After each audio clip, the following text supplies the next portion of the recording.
So we're back again, right? This is what? This is what? Week Episode 6? 6. Yeah. Episode what? 12. Episode 12. Just gotta get my bearings, you know what I mean? But what's up, guys? We're back again. My boy Ryan LFC looking sharp, spiffy in his Puma cap, his black Liverpool jersey there. That's what, a goalkeeping jersey? Yeah. Alice Baker. Yeah, man. Looking sharp, bro. Yeah, looking good, man. You're looking sharper than a razor blade up in here, man. You're the only big team win this weekend. Repeat that. Liverpool is the only big team win this weekend. Yeah, you guys did your thing. You know what I mean? It was an uneventful weekend, mostly an uneventful weekend. Not really like, it didn't really continue the way it started. It had a lot of better games in the first 5 match weeks, but match week 6 was all right. It was all right. Had its highs and it had its lows. And we currently have a game going on right now between Burnley and Tottenham, and it's a 0-0 scoreline right now at halftime. It's right in front of my face right now. So it's like a watch along, but I didn't really want to make it a Spurs Burnley watch along. I said, let me just have the game here going on because, we don't want to wait until this game finish before we do our thing. You feel me? Perfect. Yeah, this is 45 minutes. We could save ourselves anyways, But guys, how are you doing today, man? Make sure you smash the thumbs up button if you're back up in the house again. Ryan, man, have you heard about the 13-0 win for Ajax? Yeah, I hear it, man. I hear it. The Ajax is a good team, but they always dominate in Netherlands. So I expect that. Not expecting a 13 because a long time I don't see a team drop 13, but it's good. Do you know what I heard coming? The word, what they say the word coming out of the Ajax camp is? They got inspired by Aston Villa. Wow. That's the word. Let's hope they can inspire to beat Atalanta tomorrow. Yeah, that's going to be a good game, though. But Ajax look good in that game. They really look good in that game. And what we're going to do, we're just going to take a look at that game right now. Not the game itself, but the article. We're going to take a look at the article, Ryan, and look at some of the biggest wins in Europe since the year 2000. Bayern Munich 4 times on the list. Site transfer marked, very good site, and that's what we use to get all the stats and all the matches and everything. So it reads, a 13-0 victory is the sort of result often seen during preseason test games between professional and amateur sides. On the weekend, however, Ajax destroyed VVV Venlo 13-0 in the biggest win in the first division football among Europe's elite leagues. Never before did any club in Europe's top 10 divisions manage to score 13 goals in one match. It was also the biggest win in any of Europe's top 10 leagues. Furthermore, 19-year-old Lassina Traore managed to score 5 goals. Awesome stuff, man. Other than Ajax, only 4 other clubs managed to score 10 or more goals in a game. Benfica, PSV, Sochi, and Real Madrid. All right, so that's a lot of reading, but I don't want to bore you guys here. But Ajax did score 13 on VVV Venlo with Lassina Traore picking up 5 goals and 3 assists in that game. The guy was on fire. Maybe Ten Hag should have started this guy against Liverpool. Think it would have made a difference? I don't think so. But you guys struggled in that game against Ajax, though. Sometimes you need some of these struggle to get a little bit of confidence back in the dressing room. You can win ugly, so many times we win pretty. So not many game Jurgen Klopp win ugly. So I'm happy with the 3 points, especially away from home. So That is partially true. You guys scrape a lot of games, though. You know that. That's what champion do. No, but what I'm saying, though, you say you guys don't win the games ugly. A lot of games you win them very ugly. Last Yeah, minute thing. Yeah. So what are you talking about? that's what champion do. Anyways, do you know about these other results, Ryan? We have some results here from since the year 2000. Before we get into the Premier League review and everything and talk about the games this weekend, we're just gonna delve into some other things. Bayern Munich in 2013, 9-2 against Hamburg. I don't remember this result, but you remember this result? Neither me. Bayern has been beating teams like giving them 8-2 and all. It's like it's normal. Ribery, Pizarro, what's this guy? Luis Gustavo and Muller. Muller have been around for a very long time, man. Respect to Muller there. Another result here. Bayern 8-0 against Schalke, and this was this season, Ryan. You remember that one? Yeah, I remember that one. This is crazy. This is insane. Then Bayern is a walk in the park for the Bundesliga. Yeah, man. Yeah. It's a bit too one-sided over there, man. Even though the other teams kind of challenge them a little bit sometimes, Bayern still end up running away with the league. Then you have Ajax versus the Graafschap, 8-0. Same bunch of guys, most of them 8-0. This is, look, you know what I was thinking though, Ryan? Ajax need to play in the Bundesliga. Seriously. What do you think about that? Yeah, they need a little competition. Or, you know, there's been a plan to actually join the Belgian and the Dutch league for some time. Yeah? Yeah. That would be a good idea, you know, to get four solid team. No, maybe look, the 10 best teams from the 10 best teams from the Dutch league and the 10 best teams from the Belgian league, and you make a good league. You know what I'm saying? And the other teams could scrap it out for in the second divisions. That makes sense. Yeah, because look, the Belgian league is a little bit more like there's a little bit more competition where you have Genk and Ghent and Anderlecht and Club Brugge and maybe Antwerp and these teams always, you know, but and a Charleroi. But then you have in the Dutch league, it's Feyenoord, PSV, and Ajax. But Ajax winning it most of the time, for the past couple of years. So they need to do something about that though. Dave, man, what up, Dave? You got Dave LFC chats up in here. How are you doing? How are you doing today, Dave? Nice of you to drop by. Ryan, say hello to Dave, man. Blessing to my fellow Liverpool supporter. One love, Dave, man. Win is a win. That's what champion do. Yeah, that is true. That is true. You're right about that. Definitely right about that. But let us continue with these big wins, though. Chelsea 8, Villa 0. Woo. Wow. So Villa actually dishing out, you know, what they received 8 years ago, basically. Fernando Torres, and I remember that one. Yeah, I remember when Torres went to Chelsea. I wasn't really watching a whole lot of football then, though, Ryan, to be honest. Wow. Life was a bit different back then, to be honest, you know. Going through some things, you know, I was younger and I was going through some things, man. You know, so did not have the time to watch. And then I give you some rundown on Fernando Torres.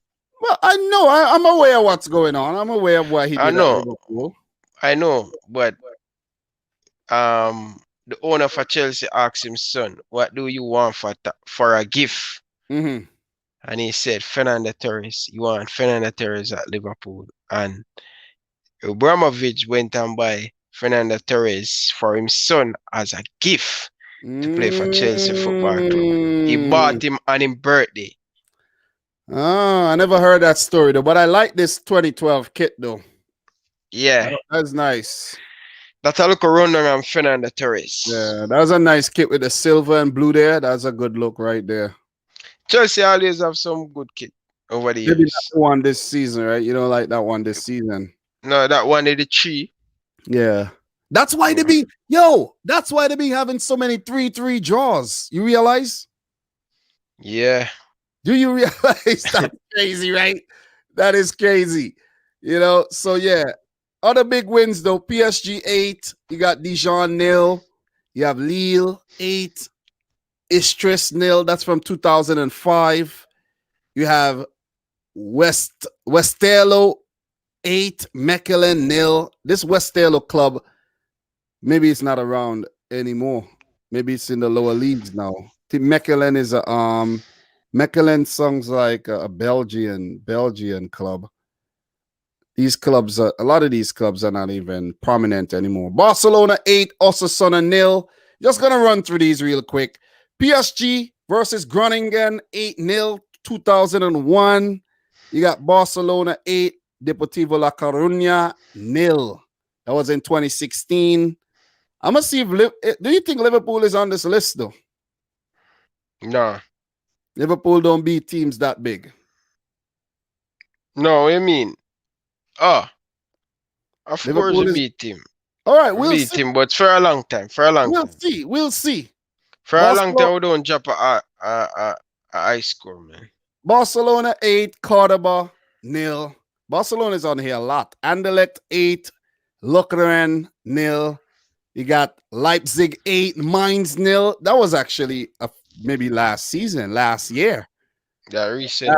Yeah, that is crazy, man. This Leipzig team formed in 2009. They're really good. One of the most hated club in the 80th club in Bundesliga. Yep, most hated club along with Hoffenheim because of the money. The money behind them. Yeah. We got Feyenoord versus Go Ahead Eagles 8-0. A lot of these big score lines in the Dutch Eredivisie though. 8-0. Hamburg against Bayern. Bayern really beat Hamburg a lot twice. 8-0. Oh, not, what was the first one? Was it 9-0 or something like that? But that's crazy. 9-0. Chelsea 8, Wigan 0. That was the same. Was that the same? No, that was 2010. Ballack, Anelka. You know this guy, Anelka played for Chelsea, Liverpool, and Man City. Real Madrid, Arsenal. This guy is something else, man. I like. He play for a lot of clubs, man. Yeah. Talk about you know Malouda? Yeah, definitely. French Guyana. Yeah, Malouda. Yeah, Chelsea, man. Yeah. You have Almeria 0, Barcelona 8. Barcelona on here a lot of times though. Look, Ajax 8, Breda 0. That's back in 2017. So this crop of Ajax guys has like really smashed teams with the guys like Tagliafico and David Neres, and these guys really beat up teams, man. Man City 8, Watford 0. There's probably a review of this match somewhere on my channel. Did you talk about this game on your channel though? I think no, man. I think so. In the earlier part, I was. You don't talk about Man City wins, man. Let's move on from that. That what in the FA Cup final? I don't care. Listen, you don't talk about these games. Bruges 8, Mechelen 0. So Mechelen actually beat the team 8-0 and they got back 8. Southampton 8, Sunderland 0, 2014. You remember that? For sure. Sadio Mane was playing for Southampton. Yeah, quickest hat-trick. Was this the game he scored a quick hat-trick? Yeah. Okay. That's why Liverpool bought him actually. I heard he was supposed to go to Man United, but they passed on him. No, he passed on Manchester United. Nah, I think it's the other way around, bro. Nah, he passed on United. He talked about it in interview. He lying. No, he said it's not the right time. He didn't feel Manchester United was going the right direction at that time. But Liverpool weren't going in any direction when he joined Liverpool. Of course, he was the first man club. He was the first big name player club buy. But you guys weren't going in any direction. Of course, the future was unsure. No, of course. No, we have Liverpool is like Liverpool is like we have Barcelona have Lionel Messi. Everybody want to come to play for Jurgen Klopp. So yeah, okay. Listen, man. Behave your little self, Dominic, man. Yeah, Don't okay. don't fuel with fire, bro. Okay. Everybody want to play for clap. Okay. Stay there and believe that. All right. So wait, no, this has to be a fairy tale. Bayern 8, Hamburg nil again. That's like 3 times, man. Yeah, you got to be kidding me. They get 2-8 and 1-9. You gotta be kidding me. Leverkusen 9, Ulm 1. That's in 2000. Ballack in his Leverkusen days. Tottenham 9, Wigan 1. Wigan got another smashing again. I see. Real Madrid 9, Granada 1. I think I remember this one slightly. 2015. Real Madrid 10, Vallecano 2. Wow, they smashed teams that season. Herenveen 9, Almelo 0. But Almelo, yeah, that's another Dutch club. PSG 9, Gongam 0. PSG did smash a lot of teams in the freaking league on. The Farmers League, so-called Farmers League. Lyon did beat City though. Farmers League. Mechelen again. Genk 9, Mechelen 0. Wow. We're almost done. Lokomotiv Moscow 9, Uralan Ilista 0. That was back in 2000. You got Mons, Bruges 9, Mons 0. Bruges did smash up a lot of teams too. Then we have the one from last season where Leicester beat Southampton 9-0. Southampton still survived, still smashing teams in 2020. We got Tua versus PSG. PSG scored 9. PSG did a lot of this. Ajax 9, Sparta Rotterdam 0 back in 2011. We got Sochi versus Rostov 10-0 in 2020. I didn't know about this one. Didn't know about this one, but Rostov was in the Europa League a couple seasons ago. Then we got PSV 10, Feyenoord 0. Wow, that must have been an embarrassing one in 2010 between rivals. Benfica 10, CD Nacional 0 back in 2019. I didn't even realize that happened. And Ajax 13, VVV Venlo 0. So guys, thank you for, I know this was a very interesting What about Southampton? This need to update, bro. So what are you talking about? Southampton 9. Ryan, are you here with me or you're not Leicester here with City. me? Are you here with me or you're not here with me? I don't hear that one. You're not here, bro. I just passed this right there. I just passed. Oh man. Oh, yeah. Oh boy. Let's move on. Here you go again, huh? Here you go again. But what we're gonna do right now? What you wanna talk a little bit about the Champions League fixtures coming up tomorrow or what? And Wednesday before we actually get into the nitty-gritty, talk about these Premier League games. We still have a Premier League match going on right now, so we have to actually talk about that one. Yeah, people are actually saying, Ryan, look, like, come on. I passed it. No, say most of these City fans, they are trolling. I see them on my channel now, but I really appreciate you guys subscribe and your support. But you guys, man, you guys need to show look a class, City fans, man. I see a lot of time trolling on my channel, but that's okay still. Bro, that's all banter. Everybody troll. No, definitely City fans come out personally to attack me. Nah, man. And I don't really have nothing against City. Look, you do have sting against City because every time, look, when we lost, what I need you to do is I told you, stop talking about City when we drop points.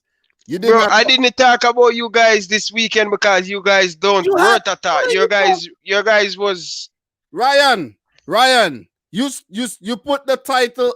You had City all up in your video title. You talking about? What? I said City drop points. That's what. That's nothing. 5 points ahead of City. You don't need. I don't even talk about City. You don't need to put it in your title though. That's all I'm saying. You are my rival, so what? What I'm saying though, Man United. I have to pay attention on you. I don't care about United and Chelsea. I don't care. Chelsea They dropped they points. are not threat to Liverpool. I don't care. I All don't right. care about people Look, who are not a threat. okay, so I get the point. You're threatened. You're fearful of City. Thank you very much for admitting live on here that you know City are a threat to you. Really, really appreciate your honesty, though. Seriously, appreciate the honesty big time. But look, let's take a look at these Champions League fixtures, man. I didn't even take the time actually to to just recap the Champions League fixtures last week. I actually talk about the Premier League ones, but I didn't like give my thoughts on the other ones, which I should have done, but because of life happens. A lot of things I actually have to a lot of things I had to do, and I didn't have the time. And I know thank you to people. thank you to all the people down in the comment section say thanks Dominic to have the color, but Ryan don't add nothing to the scheme. I still Well, love you. I still love your support. Don't worry. oh, let me see something here. Let me see. All right, so let's address this. Let's address the elephant in the room right now. Look, let's address this, okay? All right. Awkward moment. Time for some drama. Look, let's address this. Okay, so Obina12 says, Dom, I like the collab and all, but to be honest, Ryan's contribution doesn't add much to this segment. Look, let me let you guys know this. It is very hard to do this segment by myself, and having Ryan here to bounce off of back and forth, it is very welcomed, and I appreciate having Ryan here. It wouldn't be the same without him. I've already looked at the results. I've seen that Ryan, the streams are better with you than without. Believe me, okay? You know, I don't understand fans. You guys don't know. I have to work right now. I have to start to work at 9:15 Canadian time. And I have to go to work. I work from night till morning. You know what happened? This kind of messed up my life. Personal, my gym. I lose a lot of weight, and you guys, I spend a lot of time, and you guys don't really appreciate people. You guys need to give more respect. This take up a lot of my time, and you guys has been strolling, and you just have to be appreciate what people do, you know. Because right now my mind killing me. I want to sleep, and I still have to come and show up and show you loyalty, and you guys down in the comment section showing like that. But it's all banter still. If you keeping the banter, but that's okay still. It ain't no banter, bro. People are for real when they come with this nonsense. But wait, did you get any sleep when you came home from work this morning, though? Bro, it's very hard. Sometimes it's like a push up night work mess you up big time, bro. But like sometimes I come home to try to sleep, and I know I have a video to make, and it wouldn't make me to sleep. And then by 1 o'clock, I just want to sleep. So you don't that's how my body stay. So you don't set an alarm though? Yeah, I set alarm. I set alarm for 9:15 every night to get up. But I mean, like for example, today when you had to do this, you had to do this. Yeah. Listen, that man. You set the alarm for wake up at 3:30. Sometimes you're even asleep. Sometimes your body mix, bro. I tell my wife, say, listen. You know what it is? Hear what it is. You just excited. You're so excited to do this that you can't sleep. This is what I'm telling people, bro. Right now, my head killing, man, and people just strolling, and they don't appreciate, man.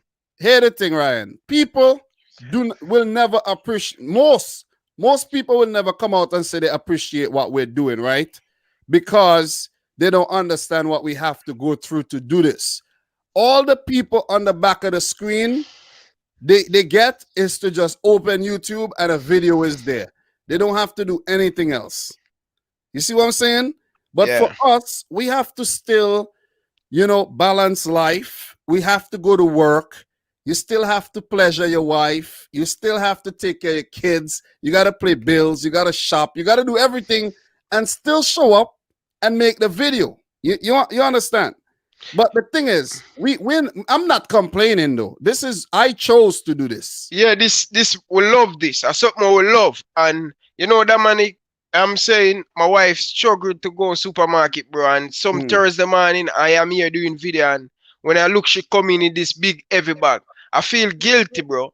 You understand? And then exactly. you have people like they don't appreciate, Exactly. you You know. have douchebags in the comments But talking listen, man, bullshit. just don't Listen, pay these, man. Let's move on listen, here, man. man. Listen. Show the thing some respect, man. Don't come Smash in the here. like button. We have Listen, don't come 86 in people here. and no one liking the video. Look, don't come in here with the nonsense, man. Listen, everybody ain't gonna be the same. Ryan can't be like me. I can't be like Ryan. Just know that. All right? Ryan bring his own style. I bring my own style. That's how the thing go. All right? That's how it's gonna be. And that's how it's gonna be going forward.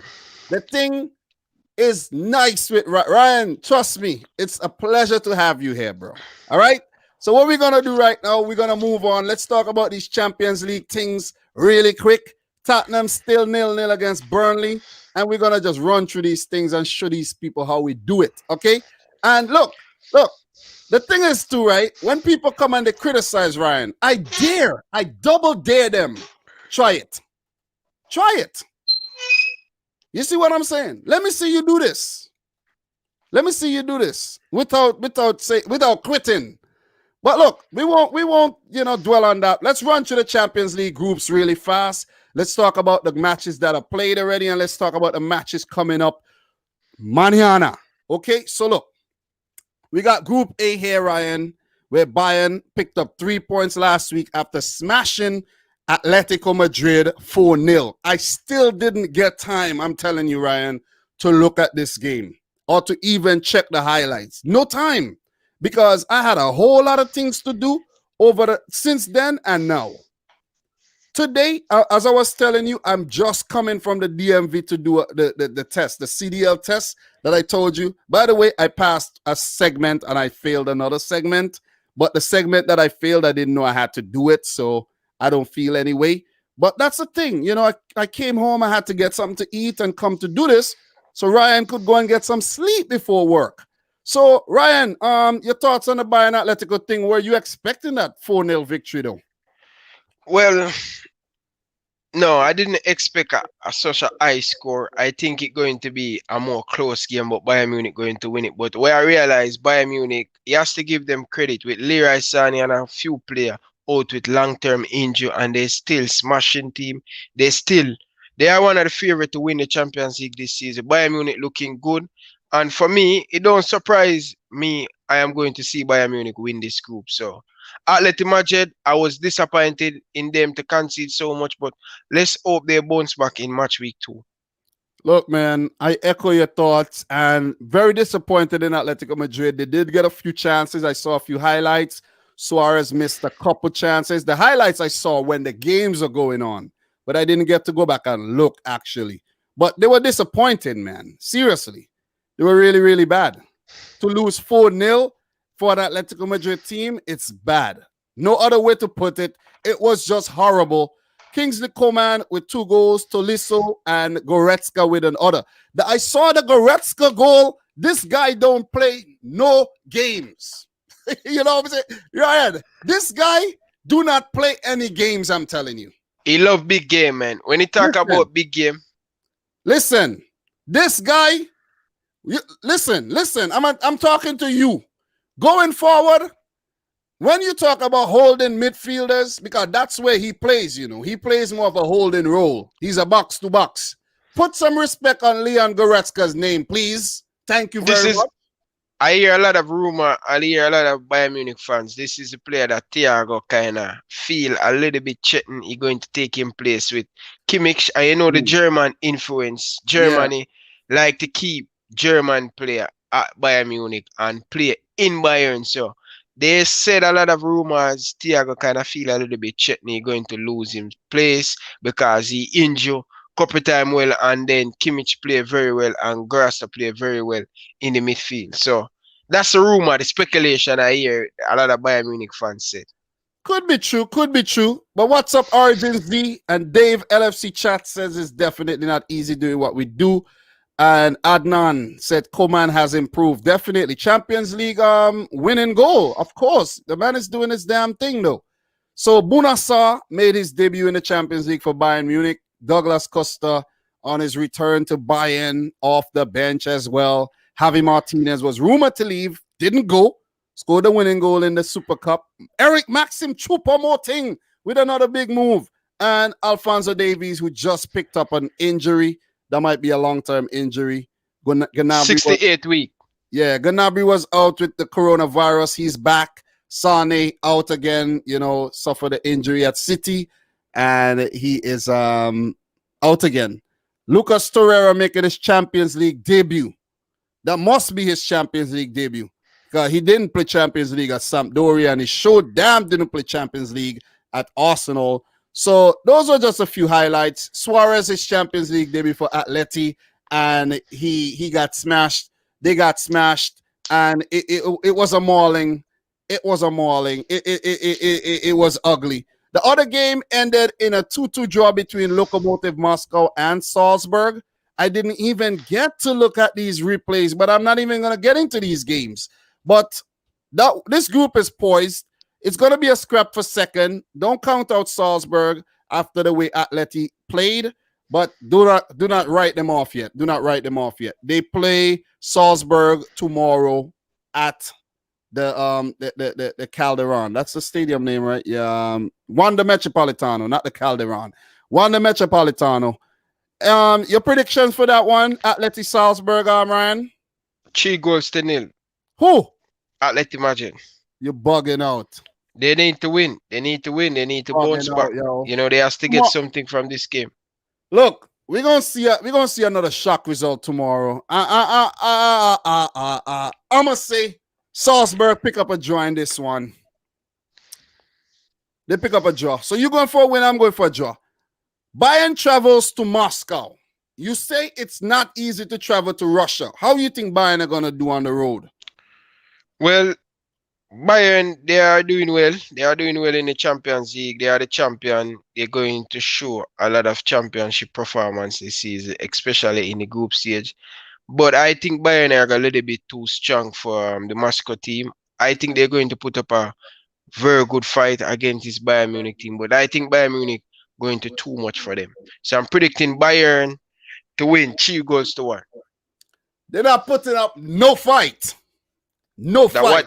This is what I'm telling you. And most respect team, and that's what they said about West Ham. Look here. Look here. Bayern are smashing. They're smashing Moscow to pieces. You remember I told you that. Okay?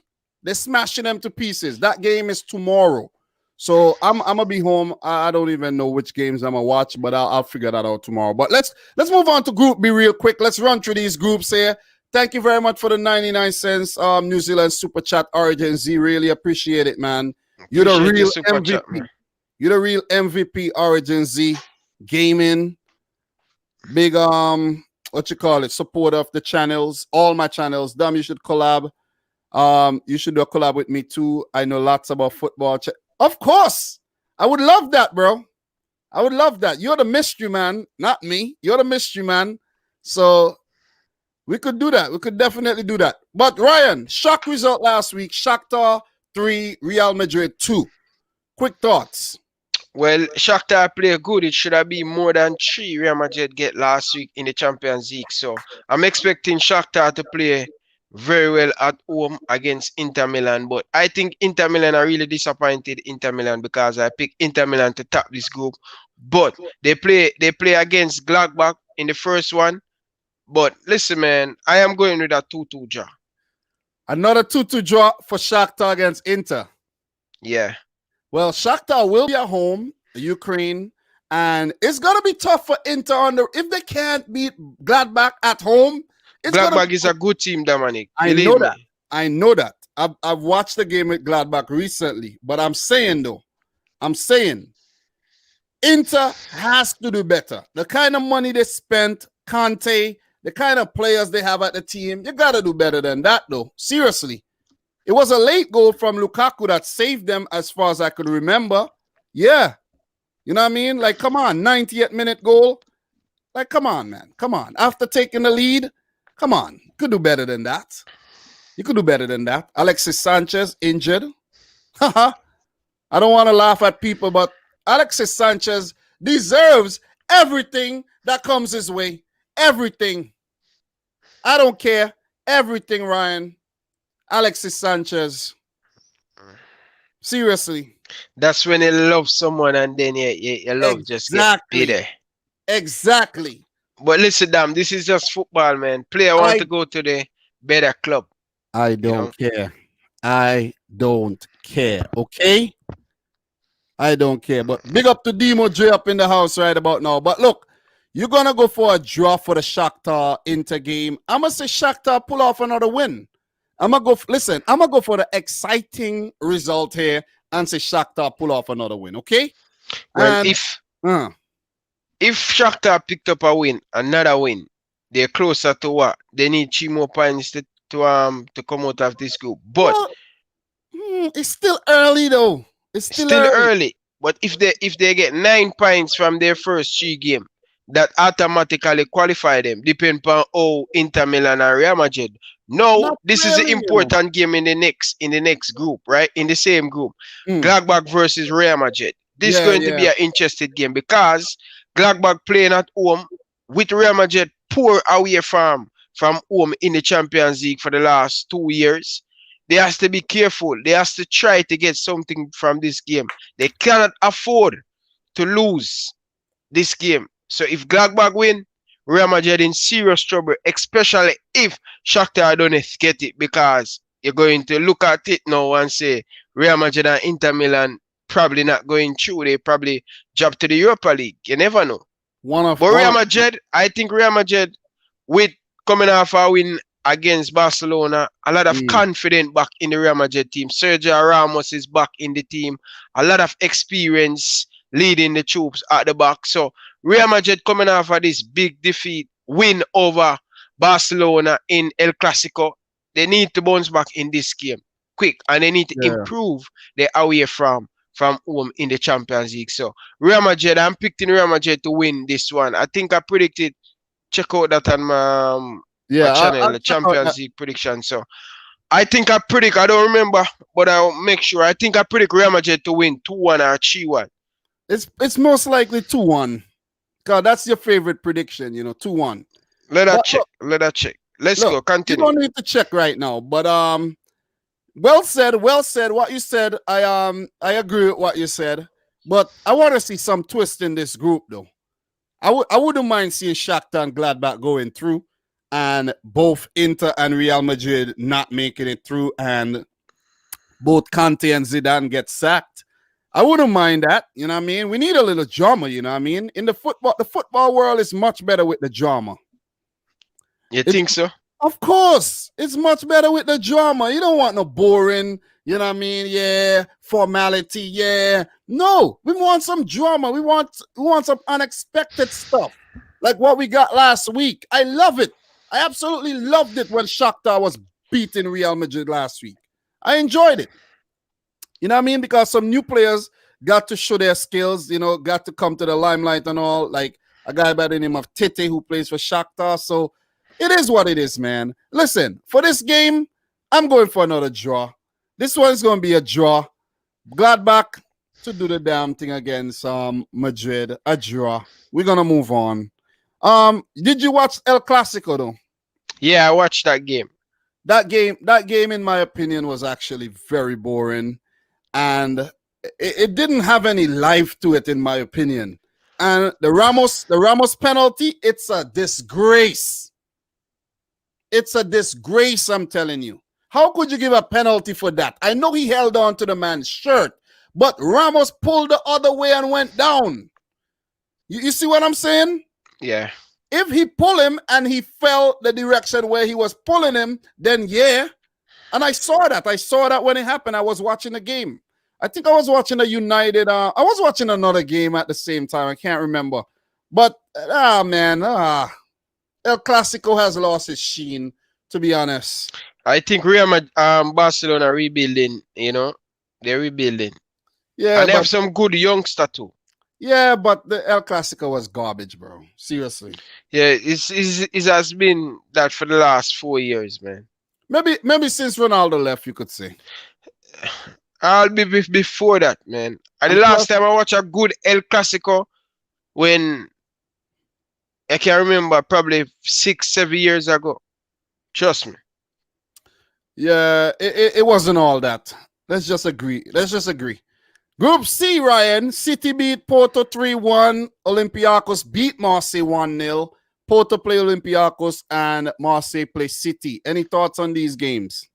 Well, Marseille at home against Manchester City. I think Marseille do much better at home.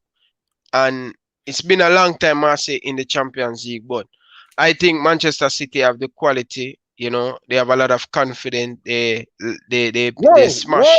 Whoa. They have a What lot did of you say? confidence. Just listen, man, Charles, What did stop. you say? They have a lot of confidence from their last Champions League result. Oh, okay. But listen, man, stop cut me off, bro. Okay.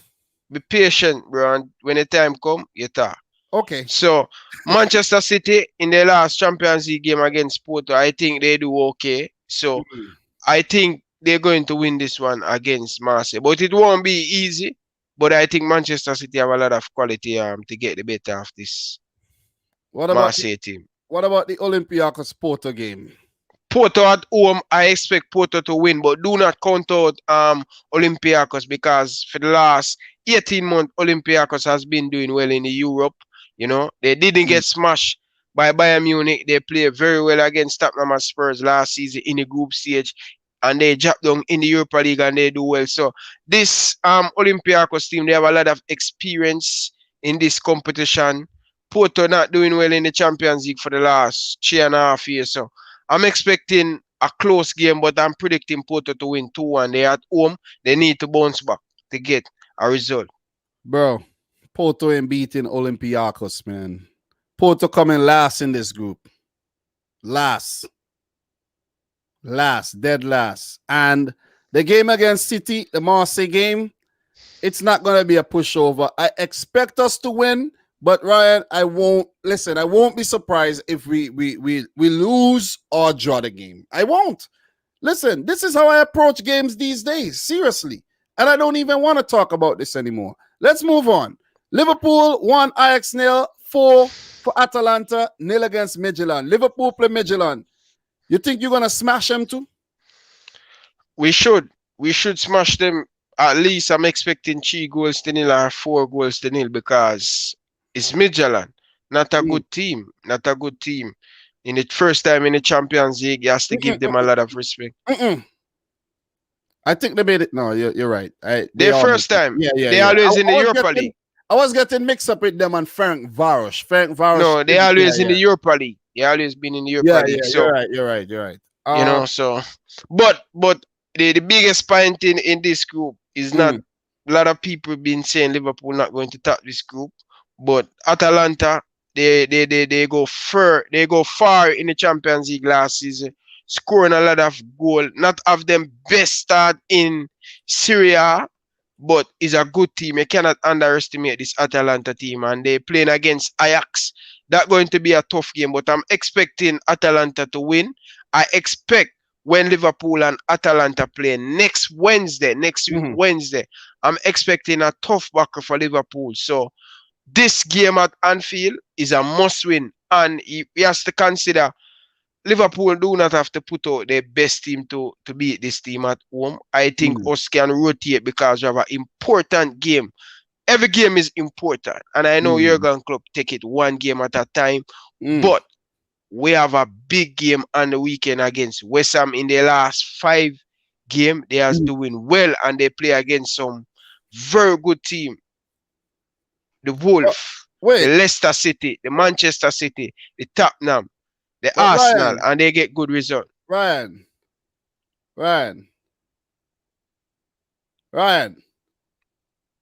You not answered me, man. I'm listening to you, because I mean what madness you coming with now. No, how this guy in the comment talking about you ain't adding nothing, bro? How?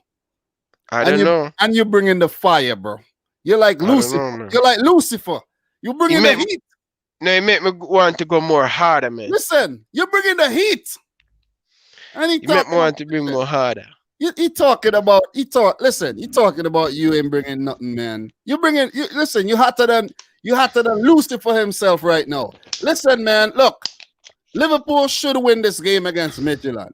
I would be shocked and surprised if Midtjylland get anything out of this game, to be honest. I don't think so, because I think Klopp will rotate the team, definitely. No matter which team Liverpool put out there, we at Anfield, we should get the job done. True. Look, Atalanta Ajax.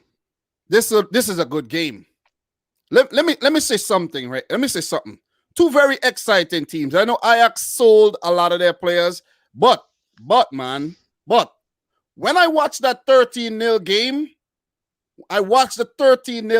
and that guy that didn't play against you Liverpool, Anthony, if that Brazilian, remember tactical manager spoke about Anthony? Yeah. If Anthony played, it could have been a different game. This guy is Ryan, this kid is not spending more than 2 seasons at Ajax. Watch and see next summer he's gone. That's how good he is, man. Seriously. That's how good he is. And Lassina Traore, that kid is big and he's commanding in the box. So 5 goals. Listen, I'm excited. I'm excited to see this game. I don't know if I'm going to be able to watch it because is the Liverpool and City game playing at the same time? Maybe not. Maybe one's an early game and one's a late game, right? No, both of them at the same time. So maybe I'll just do a watch along tomorrow. Who knows? Of both games. I realize you're off on work too many times. What happened? No, I'm not off. It's after work. Oh, after. Okay. Yeah. It's after work. So look, if you want to do a watch along, we could do a watch along together, on my channel. If you're up for it, that'll be for fun. What? For what? The Liverpool and the City game at the same time. Okay. That sounds good, right? Okay. Because I think the game's tomorrow at 4 o'clock. 4 o'clock. Yeah, I think it's 4 o'clock because of daylight saving time or something. Okay. All right. Yeah, we can do a watch along, man. Yeah. So look, Ryan, Ajax Atalanta, what's your prediction for that one? I am predicting Atalanta to win. 3-1. This one is hard, bro. This one is hard. I'm gonna go for a draw here. I don't think it's hard, bro. I'm gonna go for a 1-1 draw, bro. 1-1 draw. Yo, do you know? I know I predicted Atalanta to win Serie A this season, but Atalanta are letting me down. I told you they lost this weekend too against us. 2 games. I told you, man. Come on, man. Jeez. Why you don't listen to me when I talk? I can't listen to you all the time, but look, Atalanta, you're letting me down. Let's move on to the next group. Let's run through these last couple groups. Chelsea 0, Sevilla 0. Chelsea with all their forwards still can't score in back-to-back games, but good thing they're keeping clean sheets. Guess why? Not Benjamin, Edward Mendy. You saw the save he pulled off on the weekend against Rashford? Let I give you some stats about this goalkeeper. Okay. He is this. Okay. Okay. I was just about to tell you, bro. Don't go down in another rabbit hole, bro. But go ahead. No, it's facts. No, go ahead. Drop the heat. Since 2004, Peter Cech.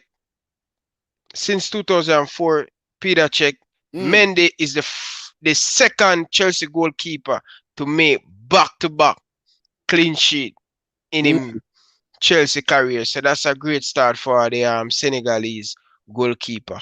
Very good goalkeeper, big goalkeeper, make some big save. This is what Chelsea need over the years, So, yeah. Yeah, he was big. Back to back.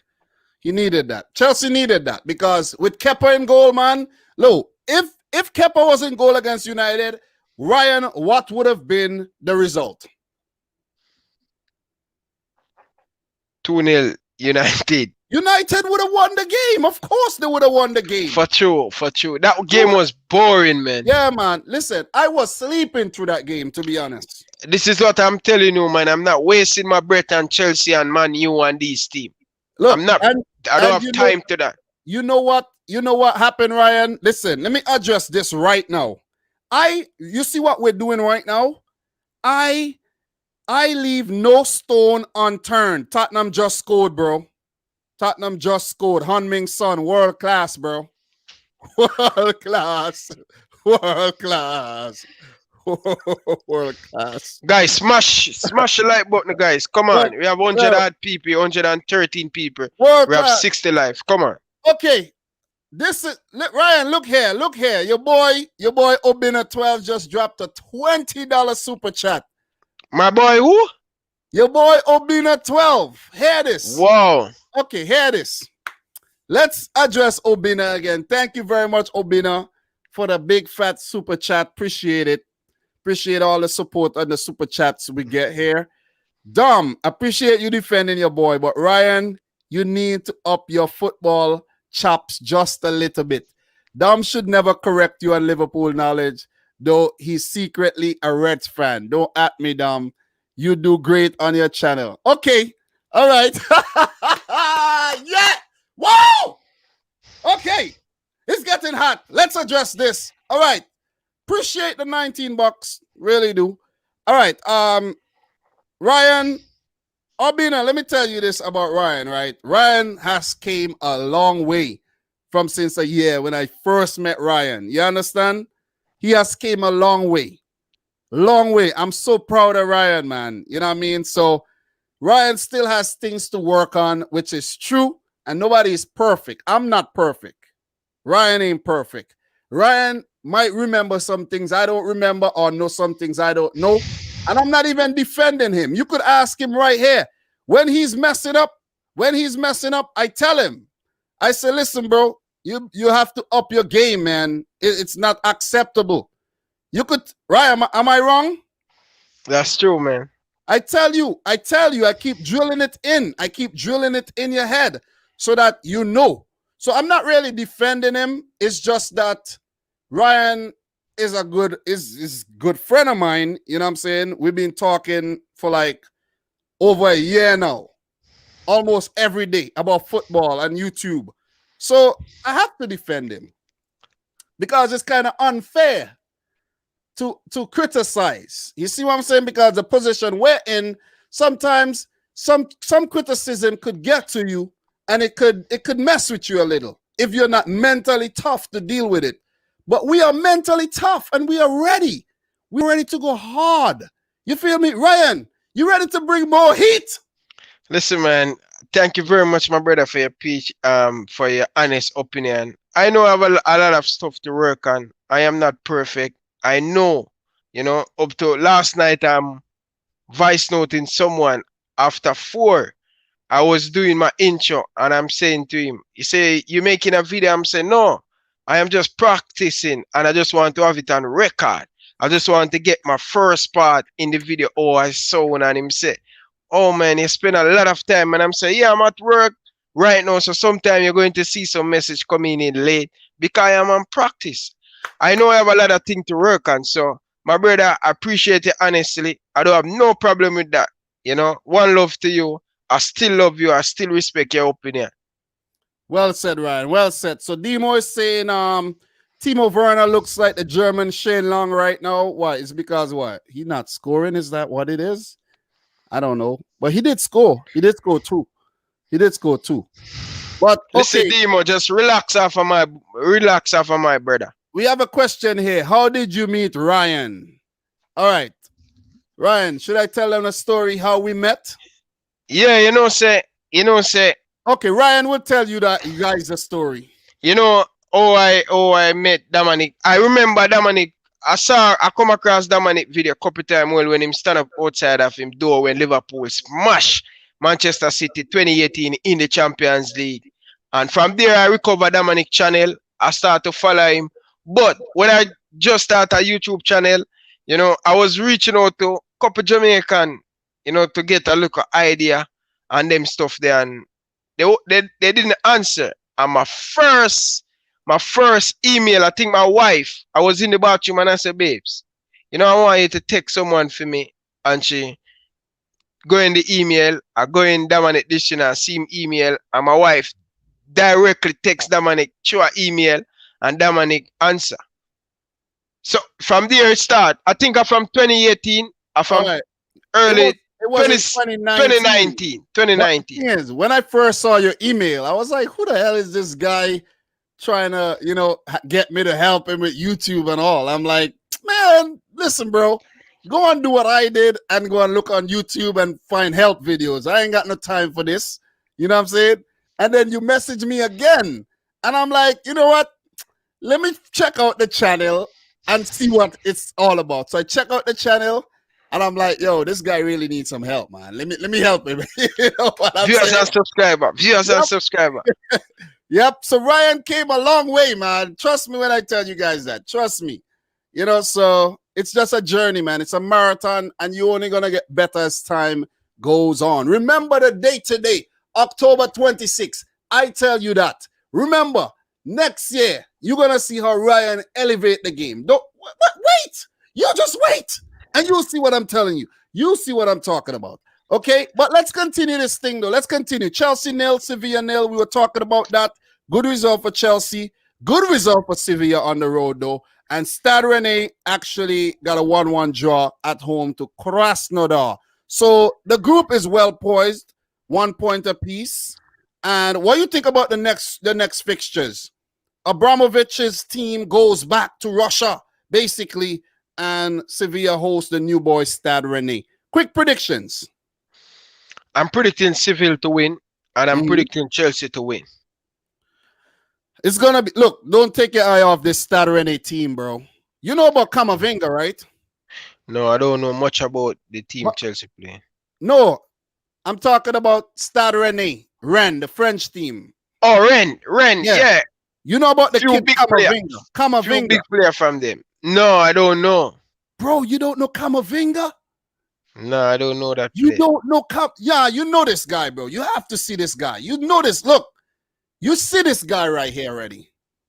He plays for France. He's 17. Oh yeah, that Rasta guy. Yeah, man, I know him, bro. man. I know him. Yeah, But you know what? bro. You know what the thing, bro? Sometimes the name, but when you see that picture of the person, you say, "Oh yeah." Yeah, yo, the Natty Dread is the next big thing, you know. Yeah. This is where the club that a lot of stars come from. Ousmane Dembele come from this club too. Yep. So. Saw Ismail Assar, Petr Cech as well. Mendy at Chelsea came from this club. Edward Mendy. Think Kabay come from this club too. Kabay. You know Kabay? Johan Kabay. Yeah, we just play for Newcastle. Yeah, you know lot of big. I know about Kabay. Yeah.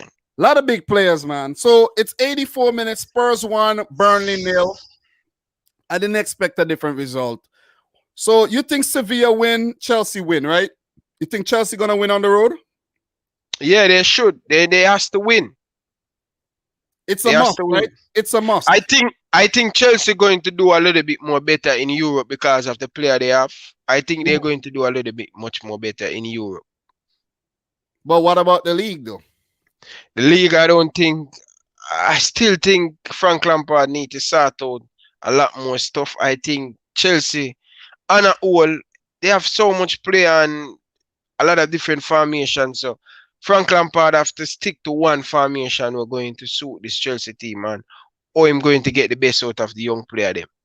And I think him Japan changed too much, because he have too much option. And that's the thing on quality players. So him have to try to keep some people good, fresh, intact. And, look, the thing is, this is what I've been saying. You're speaking facts here. It's like when you play FIFA. When you have a lot of players, you want to keep all the players happy. And then it could affect the team. And I see why a club like to use a smaller bunch of he makes sure that everyone intact and want to get the best. But when the Japan change like the Chelsea and the Manchester City, sometimes we as fans will ball for the depth.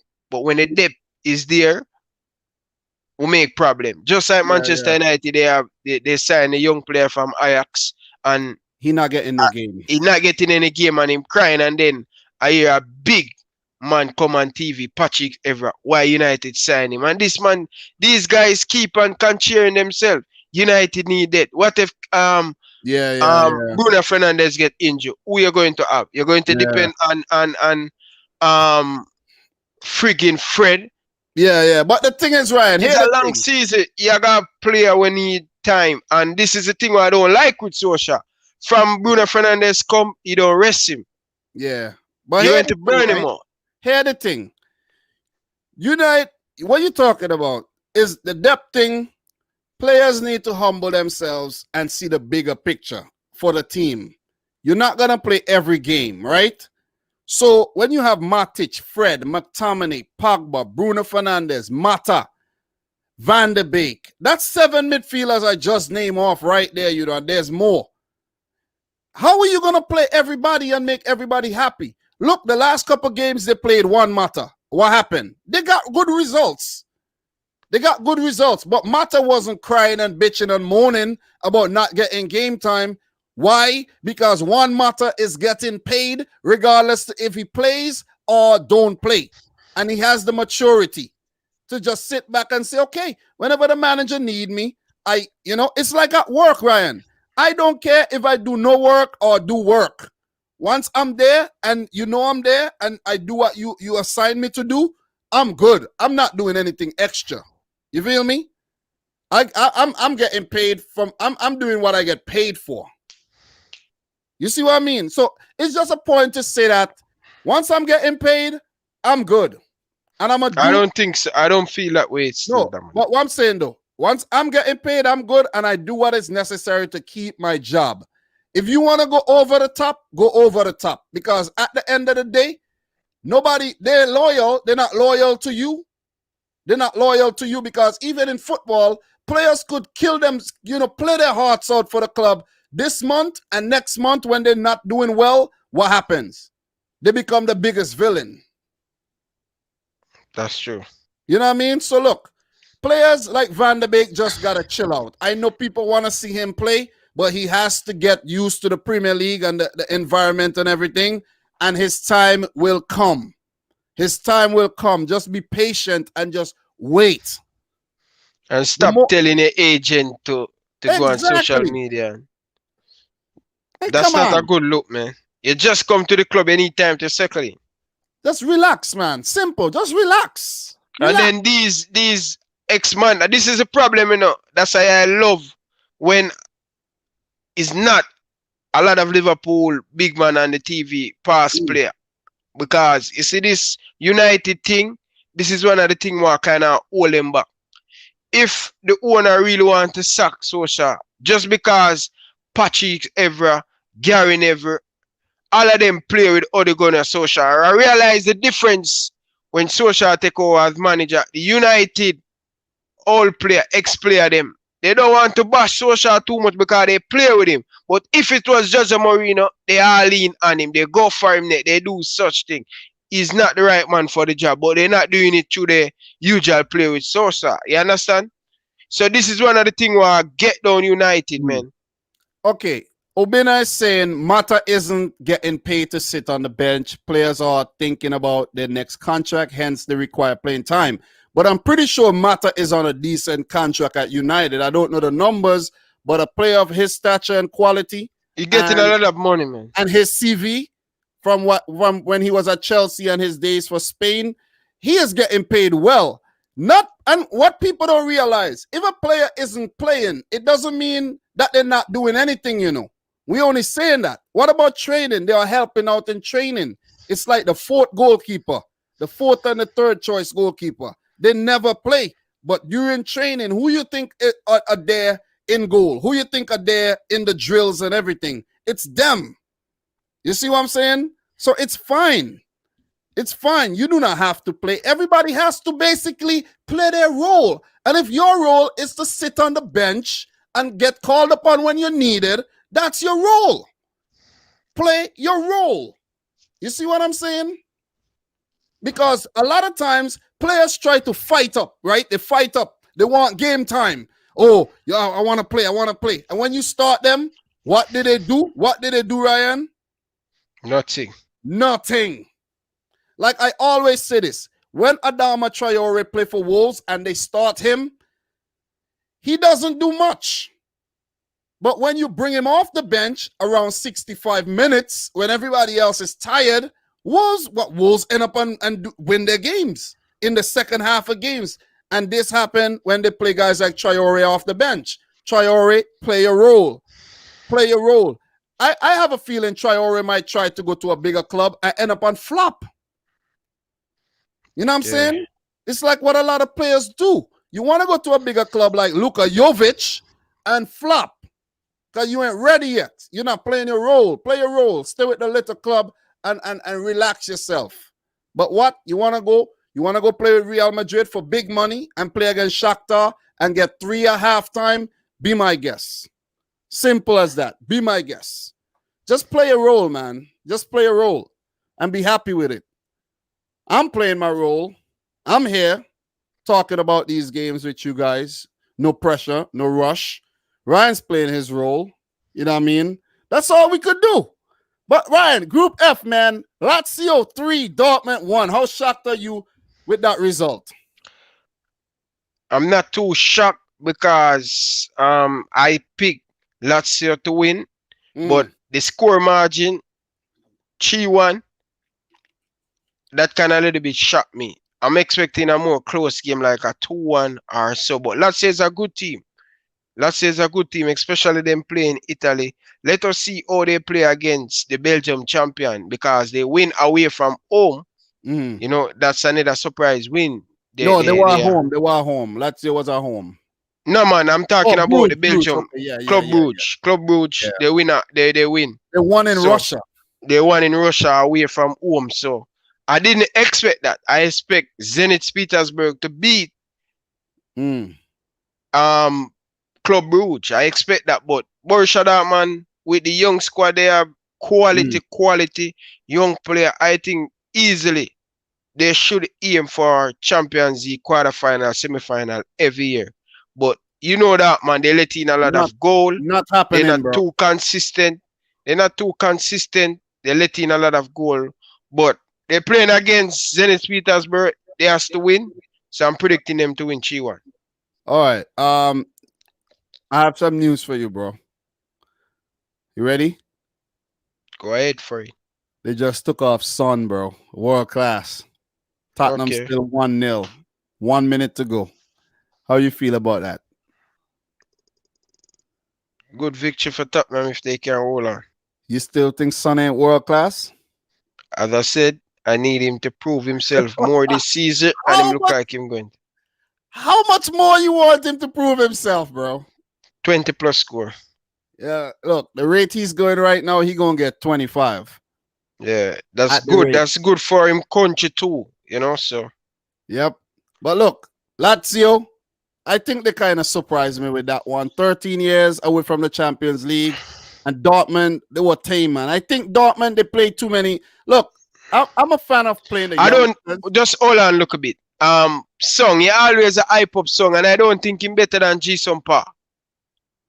Ji-sung Park, Man United player. Yeah.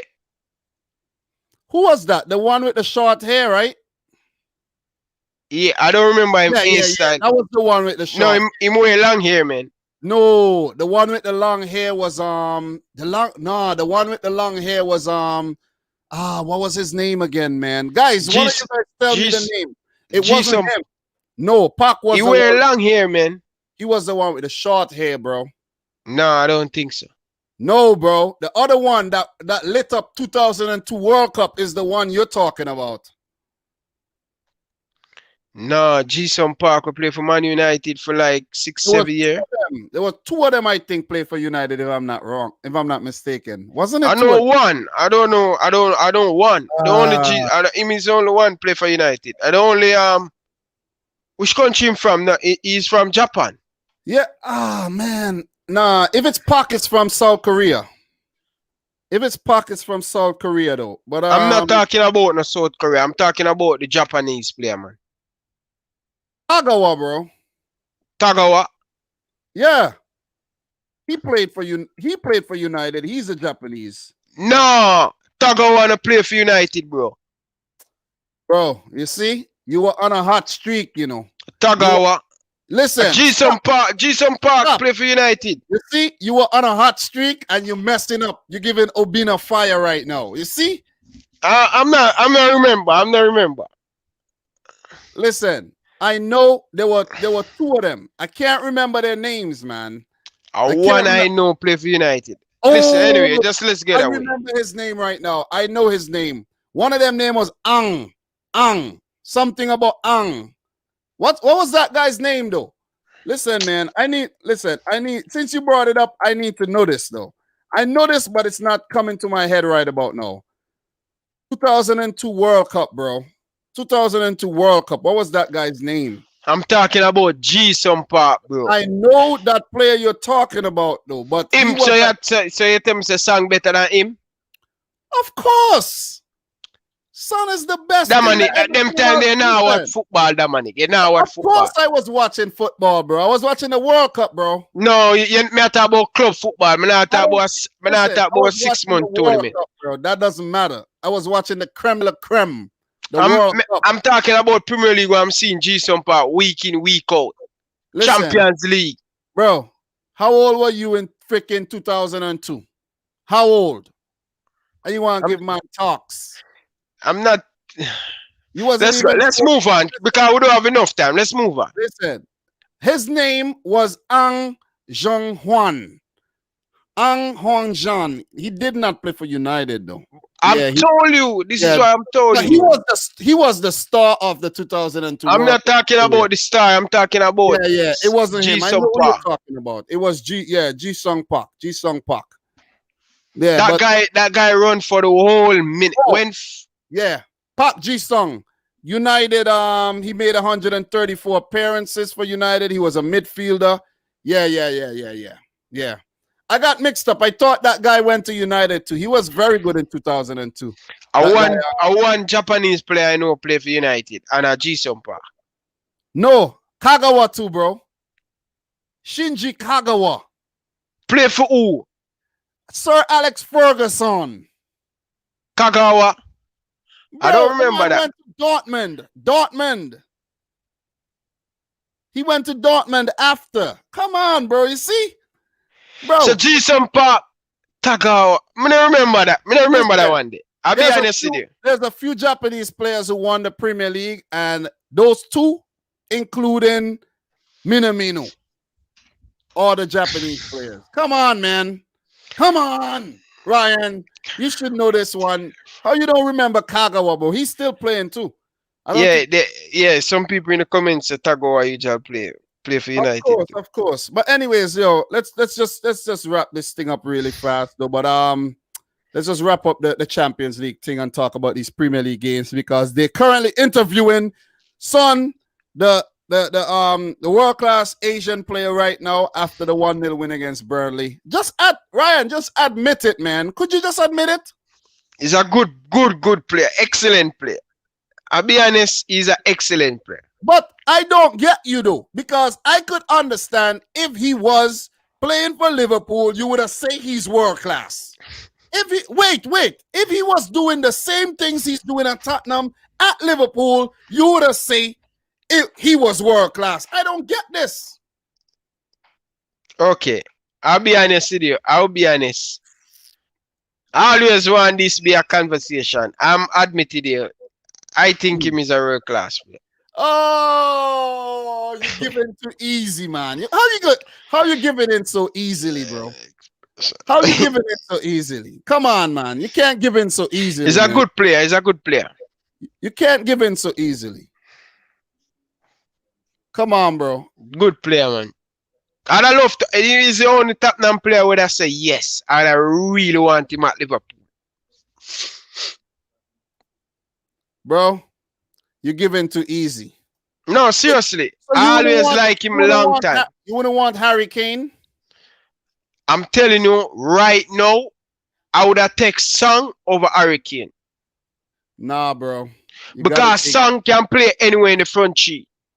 I like player who more mobile. Son, right now, if I get Son, I play Roberto Firmino in the number 10 and play Son as the number 9. Bro, Harry Kane, man. I wish City could buy Harry Kane. Cause we need somebody to score, man. Listen, the players we got ain't scoring. They forgot how to score. You say I'm world class, Jesus. Raheem Sterling, man. Oh man, this guy is comical. I'm telling you. All right, so Abina with the $4.99 super chat again before we almost miss it. Thank you, bro. Appreciate you splashing the cash. Did Ryan just say son is worse than Parker Kagawa? Not world class. I want my money back. Ryan, please don't ever say that again, please. Ryan, I agree with Obina right now. What do you said? Listen. Son is better than these guys, bro. No, I rate Jason Park. I rate him, bro. I rate Jason Park. Yeah, you rate him, but I Son rate him, bro. The man right now, though. I did not say him is not the man. I said Son is a good player. I can't wait to see my preference because you know why? I see Jason Park more than Son. I see Jason Park more because at the time United was our rival and I was pay attention on the United team. Bro, but you have no choice but to see Son. He's always scoring these days. Come on. I'm telling you, he's a good player. I told you I'd take him over Harry Kane right now. All right, I respect your opinion. Bruges versus Lazio. Your prediction? I'm predicting Lazio to win 2-1. Zenit Dortmund.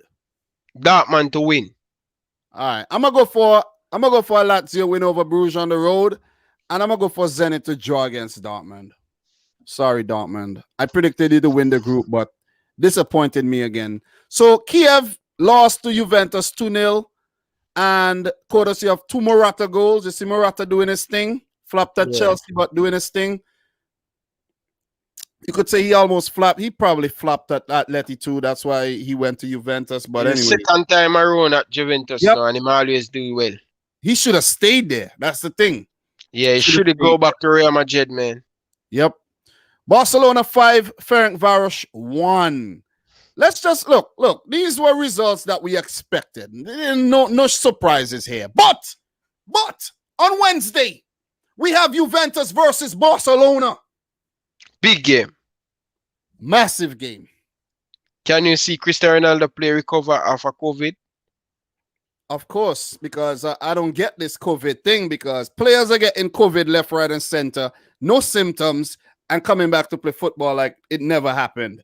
But look, Ryan, I'm going to give the people in the comment section right now. This is what I'm going to do for y'all right now. I'm going to give you guys a sneak peek of my Juventus, what you call it? Barcelona Combine 11. Where is it? Where did I do it? Can't find it. Damn, where did I put it? Okay, I got it. You ready for it, Ryan? Go for it. Put the full screen on you. Guys in the comment section right now. Put the full screen on you, bro. Guys in the comments right now. This is my Juventus versus Barcelona Combine 11.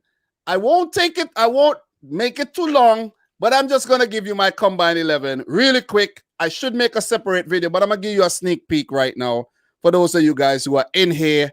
Look, my goalkeeper, even though he is not fit right now, it's going to be Marc-Andre Ter Stegen over Neto, Szczesny, and Buffon.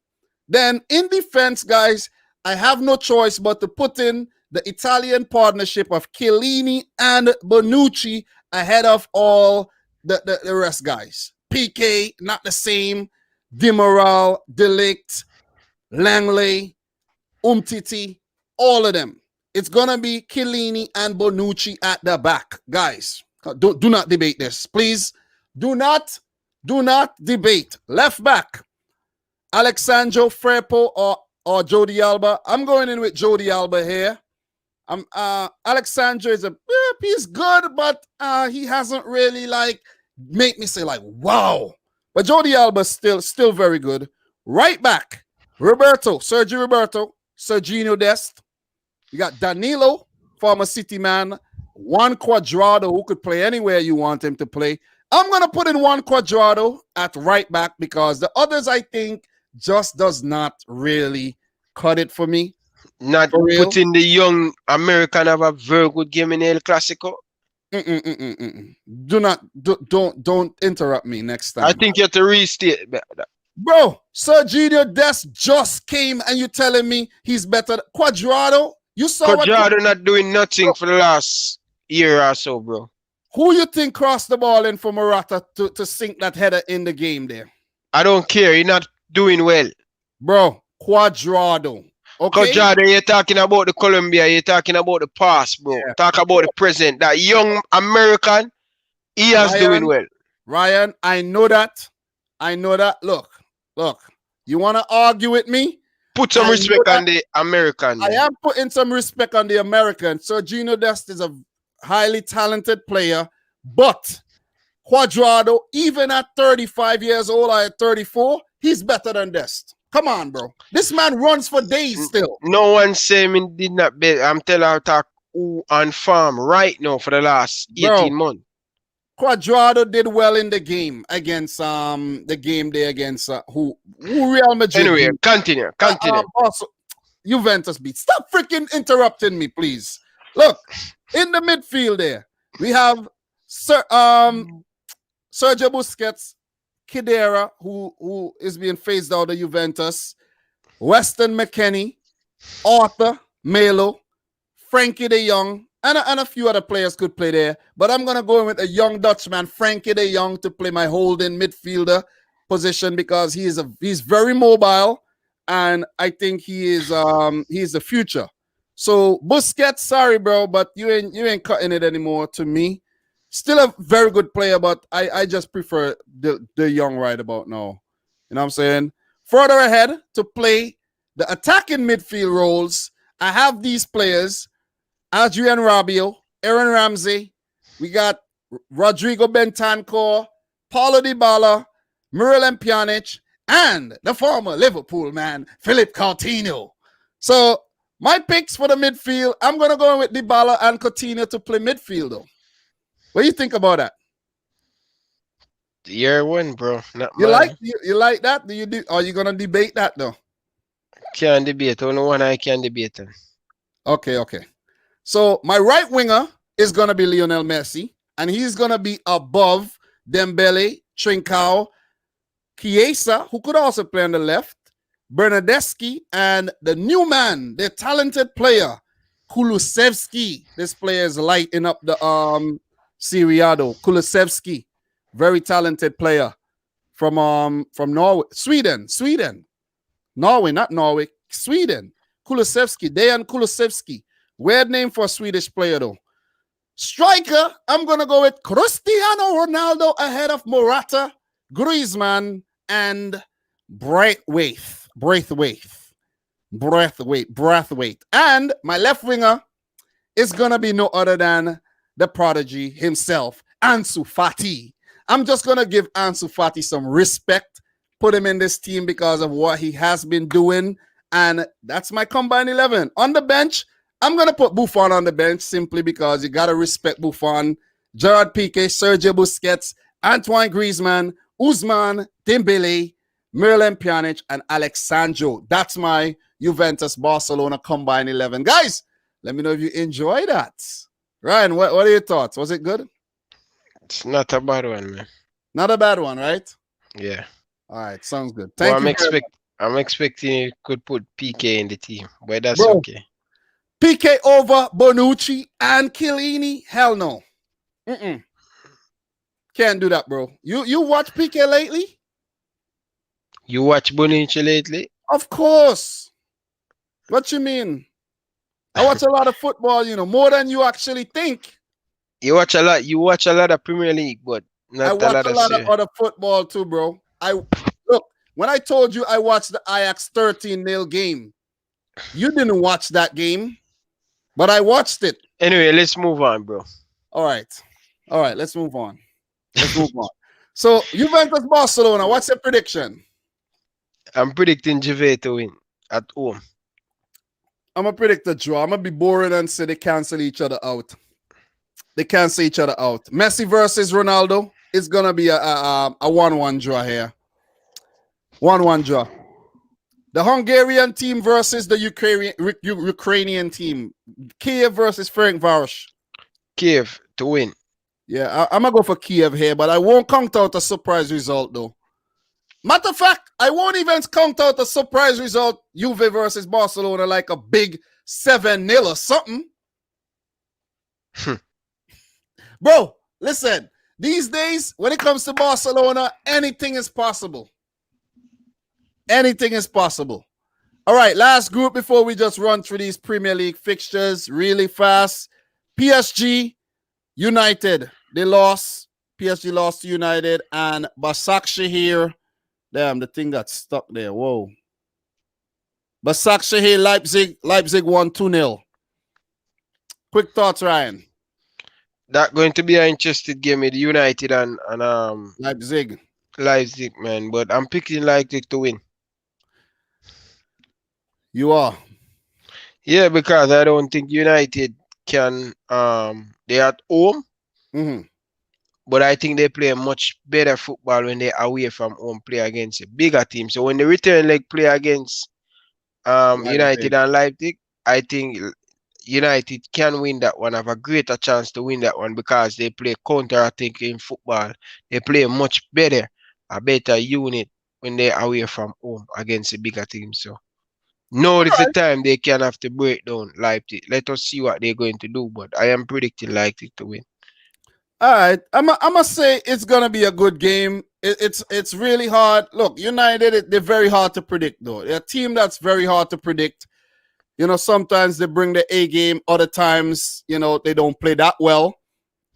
So it's very hard to predict. This one, I'm actually go for I might play. I'm gonna play this one safe and say a 1-1. No, yes, yeah. I'm gonna say a 1-1 draw. But PSG do you agree with me that Leipzig has the better team, but United and paper United have a much talented squad? Leipzig, look, United squad is very good, good names, but Leipzig are the most settled unit, though. Okay. Most settled unit, most settled coach, manager, know what he wants. The players know what's required of them. There's no, oh, this player must be playing more or any of that. The players get rotated enough at Leipzig. You know what I mean? They do well. And look, I think right now Leipzig are they got further than United in the Champions League. So they deserve the praise. They deserve the credit. You know what I'm saying? Because when you think about it, when you put the two names up together, United, Man United, RB Leipzig, right, Ryan? Who knew that these two teams would end up playing against each other? You see what I'm saying? Perfect. You know, so you gotta look, Leipzig are gonna come, they're gonna do their thing, and they're gonna give United a fight. I'm gonna say a draw. The PSG game, Ryan. PSG win. Need to win.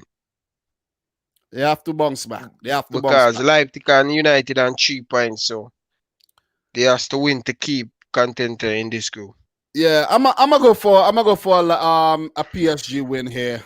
So what we're gonna do, Ryan? We're gonna talk about these Premier League matches. We're gonna run through the Premier League matches. You know what I'm saying? And look, while we have 123 people in here, guys, make sure you like the video. Ryan, do your thing, bro. Talk about the Liverpool win against Sheffield United while you have the energy. You know what I mean? While you have the energy right now, you look kind of tired from here. You laid back, bro. Get up, bro. You know, bro, relax, you know. Get up and bring the heat, man. You have to comfortable, bro.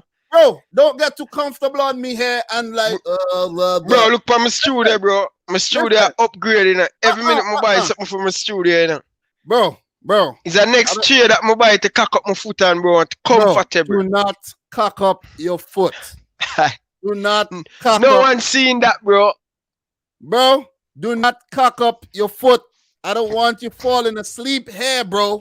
No, I'm not falling asleep. I don't want you to get too comfortable and fall asleep. Just think up. Look, no pressure, but there's pressure, bro. Talk about your game. Liverpool, good win. Them and Tottenham is the only big team to pick up Cheap points this weekend. City drop points, Chelsea drop points, United drop points, Arsenal. I don't know what to expect from Arsenal. But Liverpool, man, it wasn't a great start for us against Sheffield United. The first 35 minutes they put us on a lot of pressure.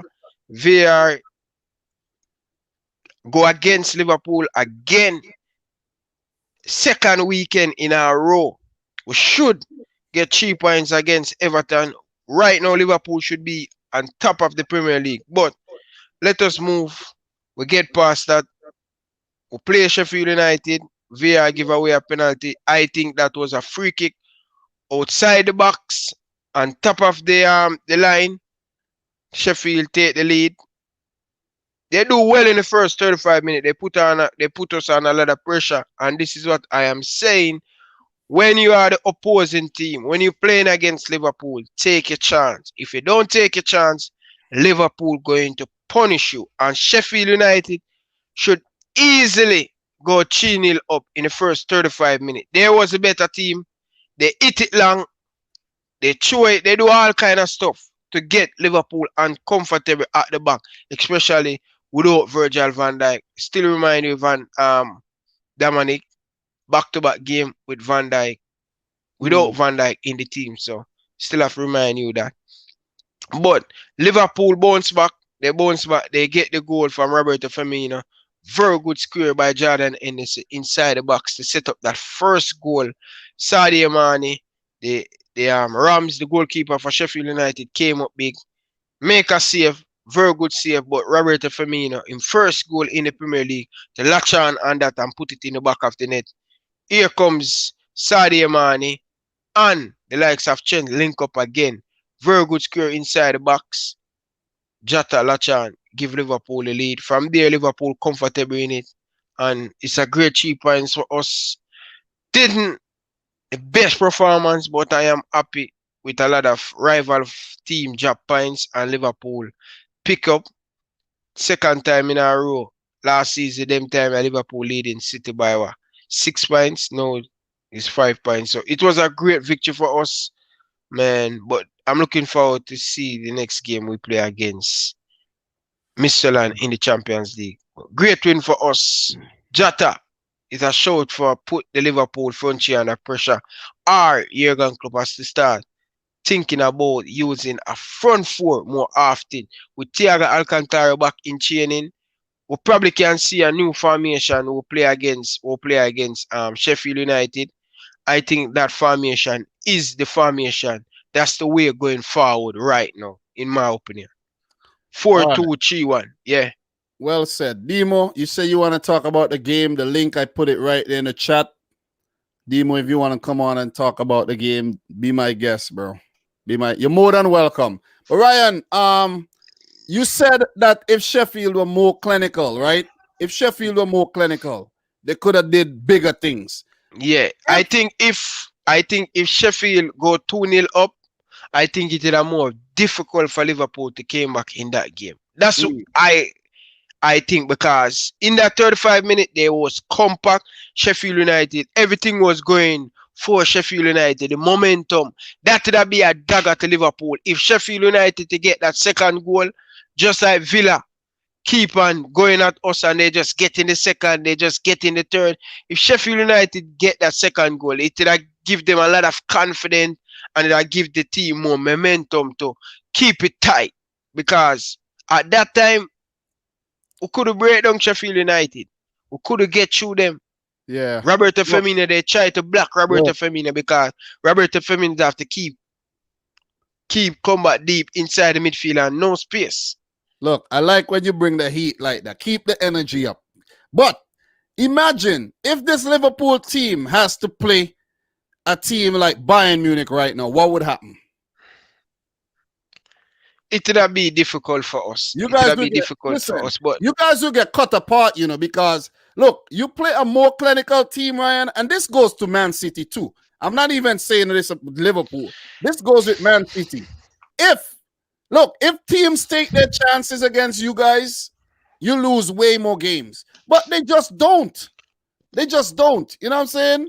But shout outs to Adam Peterson for the £2 super sticker. Appreciate it, man. Much love, much respect. Ryan.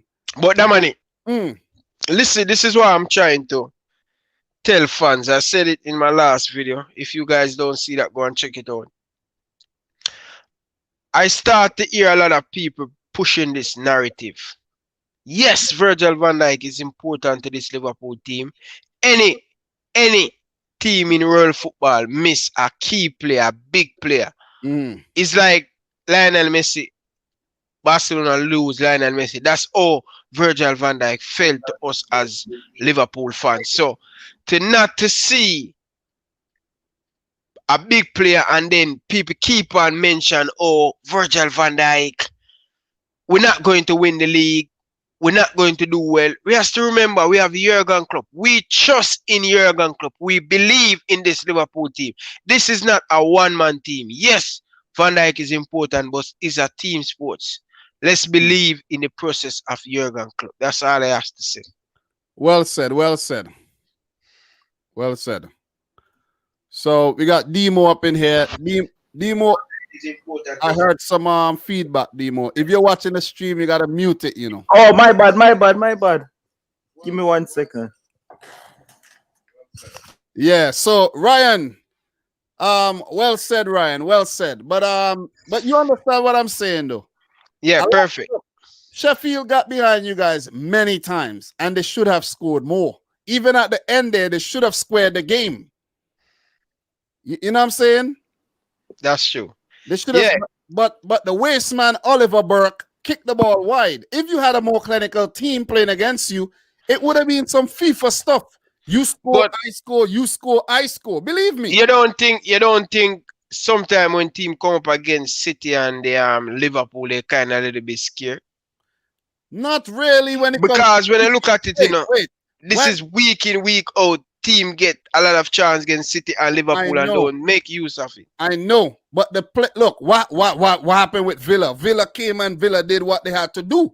That's just a one-off, Dominic. How many times you're going to see that again? Okay, what about Atletico Madrid beat you twice? Yeah, but wait. Stop with the damn foolishness, bro. Stop with the foolishness, bro. Stop with the foolishness, bro. Atletico Madrid. We batter Atletico Madrid at Anfield. Unfortunate, Adrian make a stupid mistake, and from there the game turned. Stop being. You want to just come on, man. Hold up. Hold up. The end result, you lost. It no matter. We batter them. Liverpool was a better team. Bro, the end result, you lost, bro. Yes, we know that. But if you listen, go back and watch clippings with everybody on YouTube. I know that. ESPN, Liverpool lost that game. It's Adrian. Up until that time, we batter them. Okay, so stop excuse, bro. This Villa thing is a one-off thing. I keep on mentioning it. You see, Ryan. And this Atletico Madrid thing is just a one-off thing. Come on. Ryan, you are going perfect today, you know. And then you're setting yourself up again, you know. You're setting yourself up again. All right. So, Demo, what's up, bro? Wait, wait. I'm not hearing you, bro. You hear me? Okay, yeah. What up? What's up, guys? Big up on yourself. Big up yourself, my brother. What's up, man? You know, sometimes Dominic's supposed to mute him, mic because he talk over the man too much, you know, but really? Yes, man. Dominic must mute him, mic, man. All right, I will mute my mic myself. All right. So I wanted to talk about the Liverpool game a bit, just because it seems like VAR, they have an agenda against Liverpool this season. I don't know if it's because of the Project Big Picture thing, since we come out with that and we want to separate with Manchester United and do all of that stuff. I don't know what it is, but it is crazy that we have had so many bad calls. It's probably like 5 major calls already since the season started. We started the game with a different formation because we went 4-3-2-1. Yeah. And 4-2-3-1. And Firmino, because of his form, obviously had to play the number 10 and Salah up front. So I think it was a working picture, a working project. And so maybe that's why we never look as clinical as before because of the new formation. I expected, I don't know about anybody else, but me personally, I was afraid of Ryan Brewster. Dominic, you don't rate the man, but no one rate the man. But I was afraid. And he was involved in a couple of the link-up plays and the chances crazy. He held up the ball well, laid it off, and he wasn't being fed a lot. You know what I mean? Sheffield not play that way. I don't, Ryan Brewster, sorry to say, I would love him to go on team or play the system how him going to play.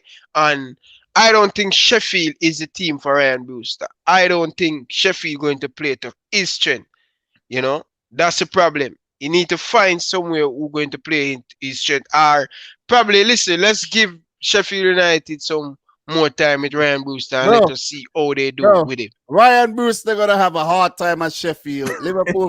Liverpool finessed Sheffield out of 26 million. No, they didn't. No, they paid the right price for the man. He's worth every penny, boss. Dominic, if you are Ryan Brewster right now in your team, him score a goal for fun. Bro, no. Look, thank you again, Obina. New phone. Who this? Oh, Demo. So yo, Demo, as I told you before, you and Ryan look like brothers, you know. No. You and Ryan look like brothers. I thought Ryan was like a little brother or something. I was like, who is this guy? Is this Ryan brother? Just picking up for him in the comments all the time before, man. Oh, man. The same complexion, that's why. But Demo, the thing is, you need to follow me on Twitter though. Dominic Rich FC. I don't have a Twitter account. That's why because every time I share the stream on here, there's this guy right here. Look at him, he's right there. Who is that? Yeah, I don't know who is he, but he's right there on the screen right now. Look, guys, he's right there. Look. He's right there. Show your face. You want to come in and you don't want to say nothing. You don't want to show your face. And every time I kick him out the studio, he just keeps coming back. So I don't want to share the link in the chat anymore just because of this guy. You know what I'm saying? You have my number. I know who he is too, you know. I know it's the same guy who does it all the time. He does it all the time. And I don't get it. Yo, stop coming back. Simple. Just stop coming back, man. Call him out. Oh, so a name just popped up. Stop coming back. Look, the name that I'm seeing right now, it's saying it's Jack Wilson. It's oh man, Jack Wilson, stop being a weirdo, bro. I have no idea who that is. The YouTube just authenticated the account, so he was trying to hide. He was basically trying to hide. You understand? Mm-hmm. Under another name, but the thing says YouTube authenticated the account, so he ran away when I figured out it was him. Crazy, man. And he always comes on the gaming channel, you know, so it's weird that you're gonna do this though. But look, man, look. Demo, I think Sheffield played well after the couple hiccups from the keeper Ramsdale at the beginning there. Mm-hmm. They played well. They got the goal. I know it was a controversial thing with VAR and all, and it was on the line, but it was kind of if Fabinho got the ball or if he didn't get the ball. And we all know that VAR has been suspect as hell, man. Whole season. Yeah, so it's like you saw the red card for Luca Digne for the Everton game. Yeah, like what is the guy supposed to do? He's running, he tripped, he stepped out, and the thing is, I can understand if you only get one look, but the VAR, they keep looking and looking and looking, and you still go ahead and you do that. I don't get it. And then you can go ahead and not give Harry Maguire a red card for that goal. Exactly. It doesn't make sense. There was a red card for the Fulham game, Fulham Crystal Palace, when Kamara. Yes, I saw similar that. thing like Digne. He didn't do it on purpose, and he got sent off. It's like. But question though, Dam. Question. Does a foul have to be intentional for it to be a foul though? That's the question. No, but it doesn't warrant a red card. That's the thing. A red card should be something let's say a misjudgment of a mistiming of a tackle Or intentional. intentional. But if the player honestly did not, it's like if I go for and he hit the man in his face with his elbow, and VAR go back and review it, and just because his elbow was a little bent, you feel that he did it on purpose, but the man didn't do it on purpose. So VAR was brought in to correct human error, but when you have humans on VAR, there will still be error. Defeats the purpose, man. You see what I'm saying? So it's pretty dumb, man. You So know what? why does it work so well in Germany? They do it well. It's Germany. It make Benz, BMW. Come on, they have fans in their stadium right now. It's Germany. True. Okay? I think still is the people them who are dealing. I don't think they have a lot of past referee where good referee we can help the younger referee these days. I don't think a lot of referee back in where they have it in London. It's joke, bro. Stevie Wonder, Ray Charles, Blind Fury, and these guys are the ones in the freaking studio. Those guys. They guys don't know nothing about football. And listen, this is why I don't see no referee from England go to the last World Cup. Not good enough. I can't authenticate that one. Don't remember. But this is how backward the Premier League is. You start with a handball rule that's different from the handball rule in everywhere else, and then you soften the rules.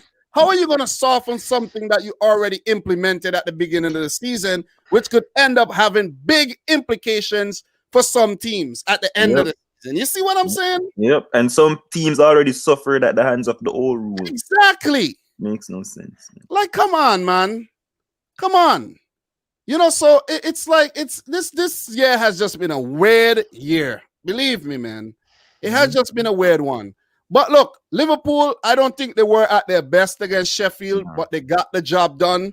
The balls came in. You realize when the ball started coming into the box, it created more trouble. It was a Henderson cross. It was a Mane cross. And there was trouble every time. If, for example, and I know this is Liverpool, but if City be putting the ball in the box like this more often, you know how many goals they score? But Pep don't play like that. You see you guys need to, I don't think you guys have more player who can head the ball properly. You don't. We don't have that either. No, we have Sadio Mane, we have Roberto. No, you know, we have Jota, we have Sadio Mane, we have few players who can head the ball good. Origi. When you look at the Atletico Madrid game, the same Atletico Madrid game, Axel Chamberlain will keep going down. Where Liverpool do better than City when they come up against a lower back team, especially for the last 2 years. What Liverpool do, they compact full one side of the pitch, and then they have a Virgil van Dijk or a Jordan Henderson to hit a long ball to open it up. So whenever we pack one side of the pitch, you have a rabbit who free down on the other flank. And then we screw it inside the box. So we have more people crushing the box. So when you look at it, when you look at City, you have Ryan. Look at the midfield of them, the three midfield of them. Only Kevin De Bruyne crushed the box. The rest of two of them stand off. While Genie, we can head the ball properly. Where you have Shaqiri can screw the ball. You have Liverpool midfield of them, Endesira crush the box. And somebody did mention Virgil van Dijk good in the air too. But look at how Liverpool score most of their goals. Trent and Robertson whipping the balls in, causing trouble. Whether they come off of people's head or not, it causing a whole lot of trouble. Yeah. You know what I'm saying? And Man City don't play like that. Man City basically play tiki-taka football. Pass it around, pass it in the back of the net. That's what happens. And this is what I'm saying, Dominic, why I don't believe why people writing off Liverpool car. Yes, Van Dijk missing, but look at these pieces where we have.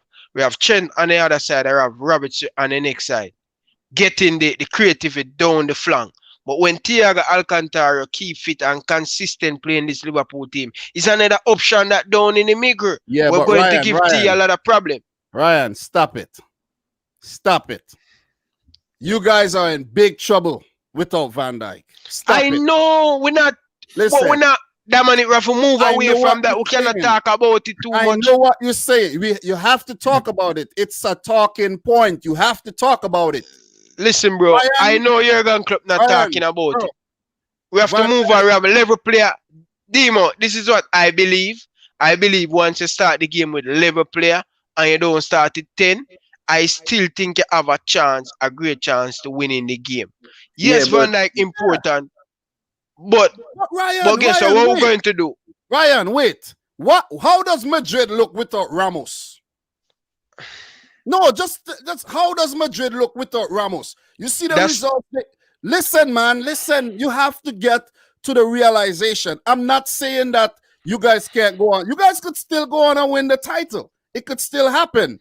But your chances has gone down because of Van Dijk's absence. Because since Van Dijk came into the team, that's when Liverpool came back to prominence, if you don't realize it. Mm-hmm.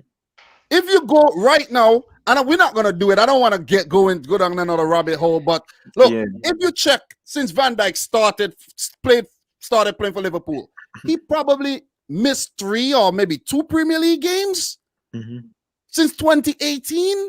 So you see what I'm talking about? He is the man. He is the glue. Not just that, but with our defensive injury problems right now too, it's a massive blow. Exactly. Massive blow. Because look, Fabinho did look I know he played well against Ajax, but against Sheffield, could he sustain this intensity and this consistency for long periods of time? Because remember, it's not his natural position. He's gonna tend to drift sometimes. He's gonna tend to think he's playing at a midfield and whoa, I'm the guy who has to, you know, it might not happen yet, but it could happen when the fixtures pile up, the pressure comes on. Look, I'm not saying it will happen for sure, but it's just that you have to look at these things. You see what I mean? That's true. Then I was saying that Fabinho has his injury problems over the last year or so, and somebody commented and say, what are you talking about? Fabinho? I can't remember Fabinho being injured. And I'm saying, where are these people? Where are they? The man did get injured and he came. Remember when he came back after Christmas and he wasn't the same? Like garbage. Exactly. So anything could happen. Matip, he's never fit. You know, you have you never know. Look at what happened to Van Dijk. You never know, bro. There's some players in the Premier League that could actually hurt you. That could hurt you and end your season. And you never know when it could happen. Yep. You know, so let's, as I said, man, one game at a time. One game at a time, Ryan. One game. Yeah, man. Look, whoever win the title this season, it's going to be one hell of a win. They would deserve it. It's a weird year, 2020, weirdest year of my life. You know what I'm saying? But look, we all going to get through it. We're going to hopefully, we don't have any interruptions. And come May, we'll see who win. But you know what? We're going to show up every week and talk about it. And then we're going to get closer and closer to see who will be the real champions at the end of the season. Whether it's going to be lackluster City or whether it's going to be impressive Liverpool, despite their injury woes. Let's see. Let's see. You know what I mean? Or who knows? Maybe it's Everton. We don't know. You know what I'm saying? We don't know. But guys, in this game, Sanderberger scored from the spot. Oli McBurney fouled allegedly by Fabinho.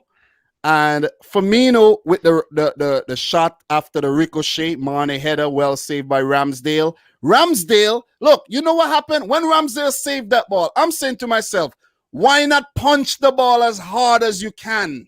The opposite direction. No. What he does, he just slapped with the ball, basically, straight into the path of Firmino. Nobody switched on. You should push it around the post. That's it, goalkeeper. Not Ryan, in front of it. Box outside the ball away, bro. Punch it. Dominic, sometime. Listen to man, Dominic. Listen to me. From what I like talking about goalkeeper, bro. What you know about goalkeeper? Listen, from my from an expert, bro. You're not an expert. If you were expert, you would have been in England right now playing your with your 25. You don't have to look how much experts out there. They're not in England. You're 25 years old right now. You should be. I'm not 25. 26 or whatever. You should be. I'm not 26, bro. Whatever, bro. Listen, everybody, I'm 33 years old. We're not hiding age around here, okay? If Ryan want to hide his age, let him do that. You should be somewhere playing. You should go play in the Canadian Premier League. But from what I see, box the ball away, Ramsdale. True. You know what I mean? Box. Which one of them? Box it, bro. Box. Your fist like this. You know what I mean? Get it out of there. How else you gonna get it out? Dominic. He should. Listen, Dominic. You see, sometimes when the ball kick at that pace, it's very hard to double your fist. It's compulsory a goalkeeper doubling fist. So when the ball are coming as a square, the first thing coming to your head, double your fist. It's when shots kick at your height as a goalkeeper, the first thing, this is the bigger picture of the hand. This is much bigger. Okay. So if you do like this, if you listen. No, you listen.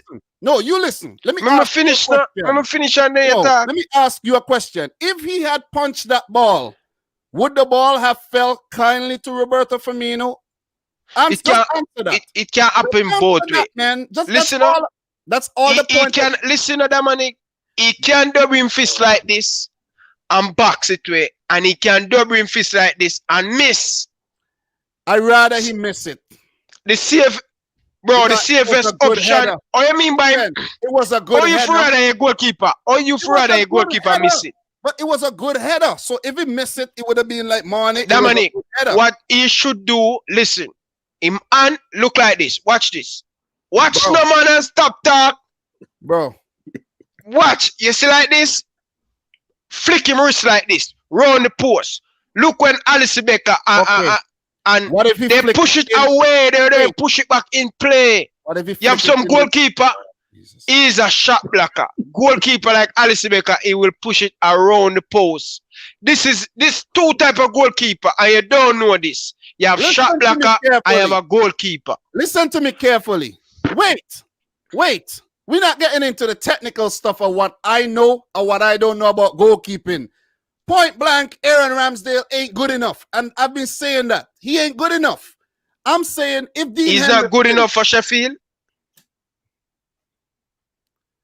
If Dean Henderson was in the goal for Sheffield, it would have been a different game. Even though last year he did make the ball go through his leg and all, he was better. We all know that, Dominic. But what I'm saying, Dominic, you have to understand as a goalkeeper, Dominic. And you're not going to know the laws as a goalkeeper. What he should do, he should push the ball away from, don't push it back in play. That's dangerous. So you get 50 push-up.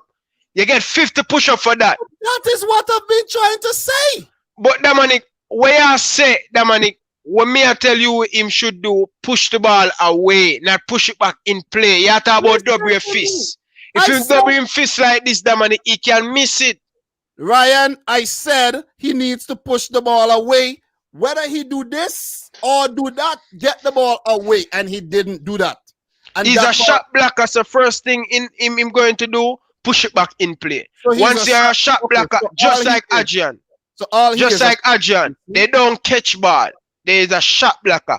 That's the difference. Is a goalkeeper than a shot blocker. Peter Cech, goalkeeper. Manuel Neuer, goalkeeper. Right? Ryan.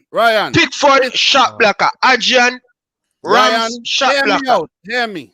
What you basically saying, what Ryan is basically doing right now is talking about the goalkeepers who aren't that good. That's what he's doing right now. Dominic, listen. You have goalkeeper. Listen, you have shot blocker. Look at Blake. The goalkeeper for Blake. He's not a good goalkeeper. He's a shot blocker. Everything in pushback. This guy cost us not from winning the Gold Cup. Blake. He cost us. He always pushing back the ball in play. No bother with that. Bro, when Jamaica had the great chance to win the World Cup, Blake was injured. No, he injured himself. He caused that on himself, bro. Okay. He push the ball back in play. Push the ball away and keep on doing that. bro, He's a good shot blocker. You bro. understand? And you guys wouldn't know, and you guys wouldn't understand because you guys is We not a understand goalkeeper. what you're saying. We understand. Wait here. The point I was trying to make, you first you said that's not what it is. Then afterwards you said, yeah, but so make up your mind, bro. All I said is Ramsdale. Could I stop cutting me, please?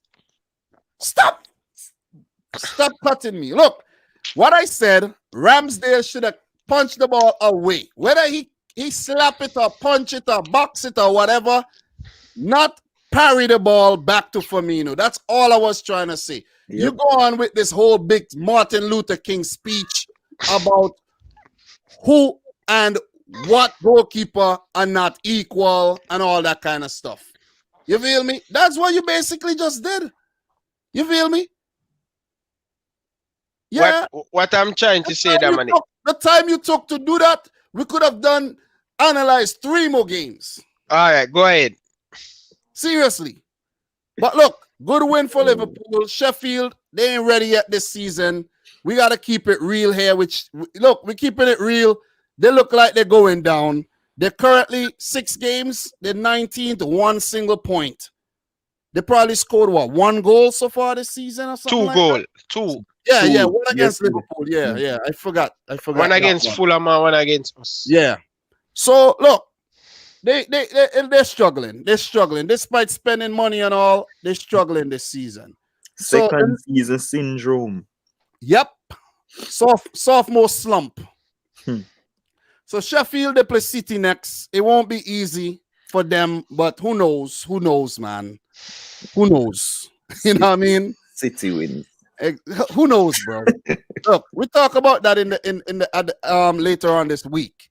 But Liverpool play West Ham next, and this is gonna be. Wait, didn't West Ham beat you guys the last time y'all played? No. You sure? They take points from you. No. Oh, it was a 3-2. It was 3-2. Yeah. Keep dreaming. I know it was a game like that, bro. Come on, man. I know it was a game like that, but that'll be a good one to watch. Let's talk about the Man City game while we have you guys here, up and ready. West Ham won, Man City won, and let me talk about this really quick. I don't want to spend too long, but teams always scoring the best goals against us. Why? Because they need the best to beat you. Always some weird goals, man. You know what I mean? Like that goal by Antonio was like so weird. Like how he did that. Diaz has to do better, man. No, but the thing is, here the thing. Diaz wasn't even expecting Antonio to do what he did. Expect everything. That's football. Did Sheffield United do that against you? No, because we expect them to throw anything at us. Let me tell you. You give away those chances. 13 shots against a better team, you're going to get punished. City got punished because they allowed Antonio, who is a very underrated but brilliant footballer. Nobody talking about Antonio and how many goals he scored. Nobody talking about him. Everybody want to talk about Cristiano Ronaldo and how he catch COVID-19 and all of that. You know why I never made a video talking about Cristiano Ronaldo when he got COVID-19? It's because I never made a video when our players got COVID-19 for Man City. I never made a video talking about when Mane and Thiago and them got COVID-19. So I'm like, to hell with Ronaldo. You know what I mean? Because they want to suck up all the attention. Mm-hmm. And the players who are supposed to get the credit, not getting the credit. Antonio. This man is a workhorse. He gives his all. He deserves a bigger wage, matter of fact. You remember when he scored those 4 goals? Exactly. It was like just a week of hype and then it just passed. If that was Messi or Ronaldo. Man saved West Ham last season. Yeah, man. He saved them. He is West Ham's Messiah right about now. Yep. So what you mean that point in talk? Why you need to get cheap points? Because it was hyped up. You're not scared. Way spoke. You're not scared, and I told you about West Ham. No. So this don't take Hello. West Ham lightly, and you're talking about you're going to smash West Ham. Ryan, Where is that Ryan. energy? Let me teach you something. Where is that energy? We're me going teach to you smash something, West bro. Ham. Let me teach you Talk something. to me. I give you the floor to talk. Could I teach you something? You know what? You know about showmanship? Do you understand what showmanship means? You see when I put this on, right? This is all for showmanship, you know what I'm saying? That's all it is. You feel me? It's all about flair. It's all about flavor and everything. You The feel boss me? said, should I be worried about West Ham? No. Exactly. Am I worried about West Ham? Exactly. I have to build it up. I have to hype it up. So look, so when we fall, you know, you have something to talk about. If I come like you, Ryan, every single game and talk about how I'm gonna beat teams, when you get 7, you're gonna cry. But when I get beaten or I pick up a draw, I'm gonna be like, I told you so. Because in my videos, I always say, look, if the team come out and do this, I'm gonna give them the credit. It was a shit performance. That's why I made the video in the toilet. You feel me? And the thing about it, what separates, and I'm gonna look, what separates me from every other football, well, let's say YouTuber, people who talk about football on YouTube, is I do what I want. I do what my gut feeling say, yo, make the video in the bathroom. That'll be a sick video. And I do it. You feel me? Because it was indeed a shit performance. With Mahrez, I don't know what's going on with Mahrez. I don't know what's going on with Sterling. These guys were garbage. I'm telling you. You 1v1 with the goalkeeper, and you can't chip them. You can't chip him. You just like me in FIFA. You know what I'm saying? Sterling, man, what goes on with this Jamaican guy Sterling, man? Tell me. I've endured a lot of that with Sterling at Liverpool. I know the feeling, but listen, against Leon, you have a big open goal to put the ball in, and you're gonna miss. Like I'm fed up, man. I'm simply fed up with Raheem Sterling and these. I know he scored a lot, but he missed way more. And guys, I recently saw a stat about big chances missed. Guess who's on top of it? Mohamed Salah. No. Yeah, I know you're gonna say Sterling. For City. Guess who's on top of it, Ryan? Yeah, boy. Who? Yeah, boy. Of course. Jesus. Yeah. Jesus is on top of it. Yeah, bug boy. Sterling is very high on it. But to be honest, though, if we had Jesus, I think we would have been doing better. Because he was getting a little bit more serious, I think. I think Sterling, he get 2 chances in the last 2 minutes into the last 2 minutes leaving the game, and he over touch it. I think him touch sometime in first touch is so big poor, touch. bro. Yeah. Big. Sometimes if Sterling first touch can perfect, trust me, score a lot of goal. Because the 2 he get away on the goalie, he just need to control the ball properly. Look. And then chip it over the goalie. He overrun it, and then the goalie come close on the space. It's moments like this you need a Leroy. Moments like this you need a Leroy, man. Yeah. Maybe even Ferran Torres would have scored that. Yeah, but Pep chose to bring on Zinchenko. That's what Pep did. This is why I'm telling them, man. Sometimes you don't listen to me in a demo. I'm saying to him, listen. Hello, listen to me carefully. Stop do that. Stop do that. You like to do that, just stop do that. Listen, when we won back-to-back titles, who was the man? Leroy. What Pep go and do? What you end up and go and do? You go and get the guy disgruntled. You get the guy unsettled, and you make him leave. Bayern Munich never wanted him when he was at Schalke. Now he got big at City. Bayern all of a sudden want him.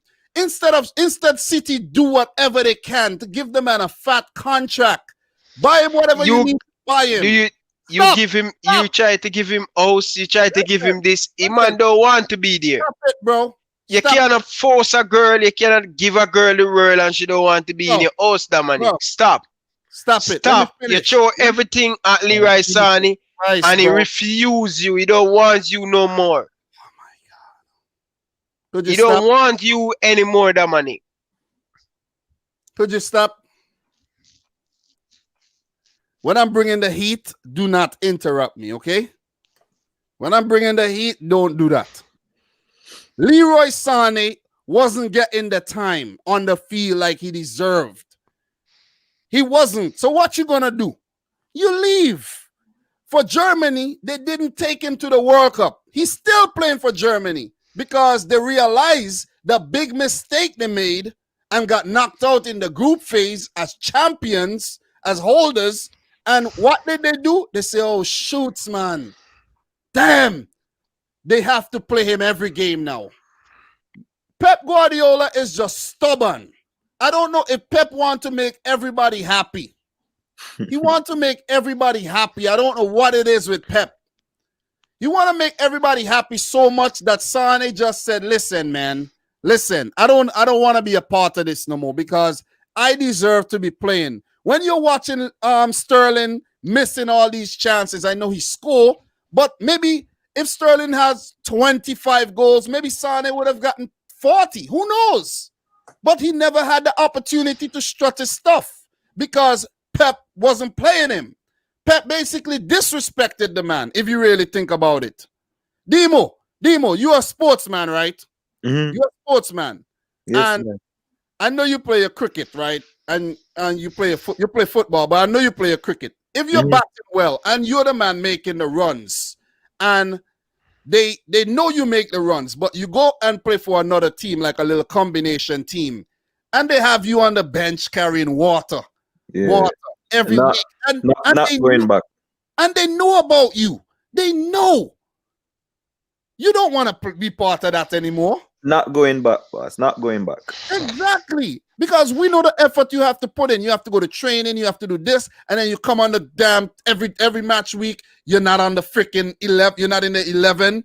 You're on the, and you barely get in 3 minutes at the end of the games and all this kind of stuff. See you later. You know, exactly. You know, so all these things tie into why City didn't go 3 in a row and why we're still struggling right now. Because look, Pep, I don't know if he wants to keep Riyad Mahrez happy or something, but if Mahrez not playing well, drop him. I'm pretty sure Bernardo could do a better job over there right now. Drop him. Play Phil Foden in the middle. You have Foden coming off the bench. And he was the brightest man. He's freaking 20 years old. He should be playing every game if he's playing well. You see what I'm saying? True. When you're young like that, you want to play every game. I know you got to manage the players and everything, but still. You know what I'm saying? But look, man. Look. Ryan, you had your chance. We're done with the Sané thing, bro. I don't want to talk about that no more. I'm not talking about the Sané thing, bro. I don't want to talk about anything else anymore. Seriously. You still don't replace Sané, because you still buy someone, I have him on the bench. That's all I have to say. Move on. It's the same thing. That's what I'm saying. You don't deal with Sané right. So all you want to keep the girl. But what I'm saying though, or you want to give the girl the house, you want to give her the bimmer, and you're not cheating her good. Okay. You deal with some waste people. Okay. You're getting a little carried away there. Come, let's go. Move on, bro. Yeah, you're getting a little carried away there. Move on, Dom. Just before you move. Look. Hear me, right? Hear me. Pep not making some good decisions, but the players also has to step up and deliver, because I think if we were chasing the game there, we were chasing the game when Pep brought on Zinchenko, it was what? 78 minutes. 78 minutes. Mikel Antonio scored in 52nd minute. At that time of the game, bring on a forward if you wanted to win. Maybe he did not want to win the game. Maybe he felt a draw was fine. But it couldn't be that, because he took off Kyle Walker. Mm-hmm. So if you're taking off Kyle Walker, who is a better defender than Zinchenko, it meant that you tried to win the game and at the same time tried to make Zinchenko happy by bringing him on, and he didn't do anything. And at that time, Ferran Torres should have came on. Yeah. Look at what happened when Ferran came on against Porto. Him and Foden rip him apart and won the game for us. Pep, you got to do better. You got to do better. Demo, your closing thoughts on this before we move on. No, I just had a question. Did Raheem Sterling start the game as a captain? Yes. Why? Why is Raheem Sterling Manchester City's captain? I don't get it. I don't know. I found that very strange. Why not give it to Walker? Yeah, Ederson. Ederson is the man that when it's Ederson, the goalkeeper, he sees everything. Give it to him. Demo, this is what I'm telling you, bro. People keep on talk. I told you, bro, these man lack leaders, bro. It's not all about superstar. You have to have some leader who are going to push that team to the limit. Slack up. I told him that long time, you know. This City team, they have a lot of leader in it. Who pushed you against Aston Villa? Yo, right. Stop. You're talking about one fluke result, bro. Push you against Villa. Listen, bro. Answer the question. Liverpool still have more leader in it. Bro, you're talking about a fluke result, bro. You failed the test. You can't answer one question. You know, today when I did the test, guys, I did the test, CDL permit. I passed the general knowledge and I studied for it. I passed it, but I didn't study for the air brakes. And do you know I got 19 out of 25 right? And I needed to get 20 out of 25 to pass the test. You know what I got wrong? The last question that I skipped, number 13. Unlucky number 13 question. I skipped it, went back. It was asking me about something with some spring break, emergency break, how to test it, and the options were weird. I didn't get that question right. I failed. Ryan, what happened against Everton? Where were the not Everton, and not that one, Aston Villa. Where were the leaders? Let's move on, bro. What, see? Let's move on, bro. Listen, you always talk about one fluke result. Do not make points you can't back up, bro. But you don't have no leader. If you have Sterling leading the team, you don't have a leader, bro. You don't have a leader. You don't have a leader. What you want me to do? And you cannot win no championship without a leader. What you want me to do? No team win a championship without a leader. Go and check it. What you want me to do? They can argue that the leader is injured because Fernandinho is exactly. Yeah. Exactly. Fernandinho is a leader. Anyway, let's move on. Yeah, whatever, man. Whatever, Ryan. Whatever. One leader they have in the squad. One. Bro. Fernandinho. This Edison talking about. This man tell me about Edison are good. I know he might talk about Edison to get captain back. Edison for sit on the bench because some goal him a concede. Bro. Are you agree with me with that? No. Listen to me. He need to sit on the bench, bro, because I concede some ridiculous goal, Ryan, stop. Because hear me right now. Let me tell you this. Stop. Before I expose you. Stop it. Edison has been suspect. And when Edison come up good, I say he come up good. And I say at the same time you were suspect, but you played well. That was give Antonio some credit, man. I'm not talking about Antonio goal. But otherwise from that, give the striker some credit, man. No. Edison can do much better with stopping the ball. When Jota scored that nice header, were you not going to give Jota the credit to get his head on it and, put it in? Can't talk anyway. Let's move on. No, I don't want to. No, you just listen and you just hear me out. You don't give credit to the man who kicked the ball too. It's a good shot. Everybody give credit, man. Come on. Look, when you were talking about Gomez's world class, you've been criticizing. Stop lie about Gomez. I've been watching your videos. Stop lie. You'd never hear us. He have potential to be world class. God. He have potential to be world class. I did not say Gomez is world class. I plead the fifth. Timo, hear me right. Hear me, Timo. Hear me, yeah. You know, I always criticize Gomez, Demo. Always, right? Yeah, I know. And in the last game, I didn't even know who was the man of the match in the game, you know. And I said Gomez played well, and I think he played better than Fabinho in the game. Yeah, you said I that. said Gomez handled himself well. Mm-hmm. Today, yesterday I was checking the Liverpool Twitter to get a picture to make the thumbnail, and guess who I saw was the man of the match? Gomez. And I was like, oh shoot, I was so on point. But I heard this one right here, Ryan, talking about how Gomez hasn't been so good lately and all this. I heard you. When? I heard you. Maybe you're talking so much you can't even remember what you said. No, that's not true, bro. The last 2 games, Gomez has been doing good. Go and check the channel. You watch too much late video, bro. You cannot keep up with the video, bro. Okay. That's the thing, bro. That's what you said. Okay. Can we see a comment on one video? Me see the man comment on a video, on an Everton video all along.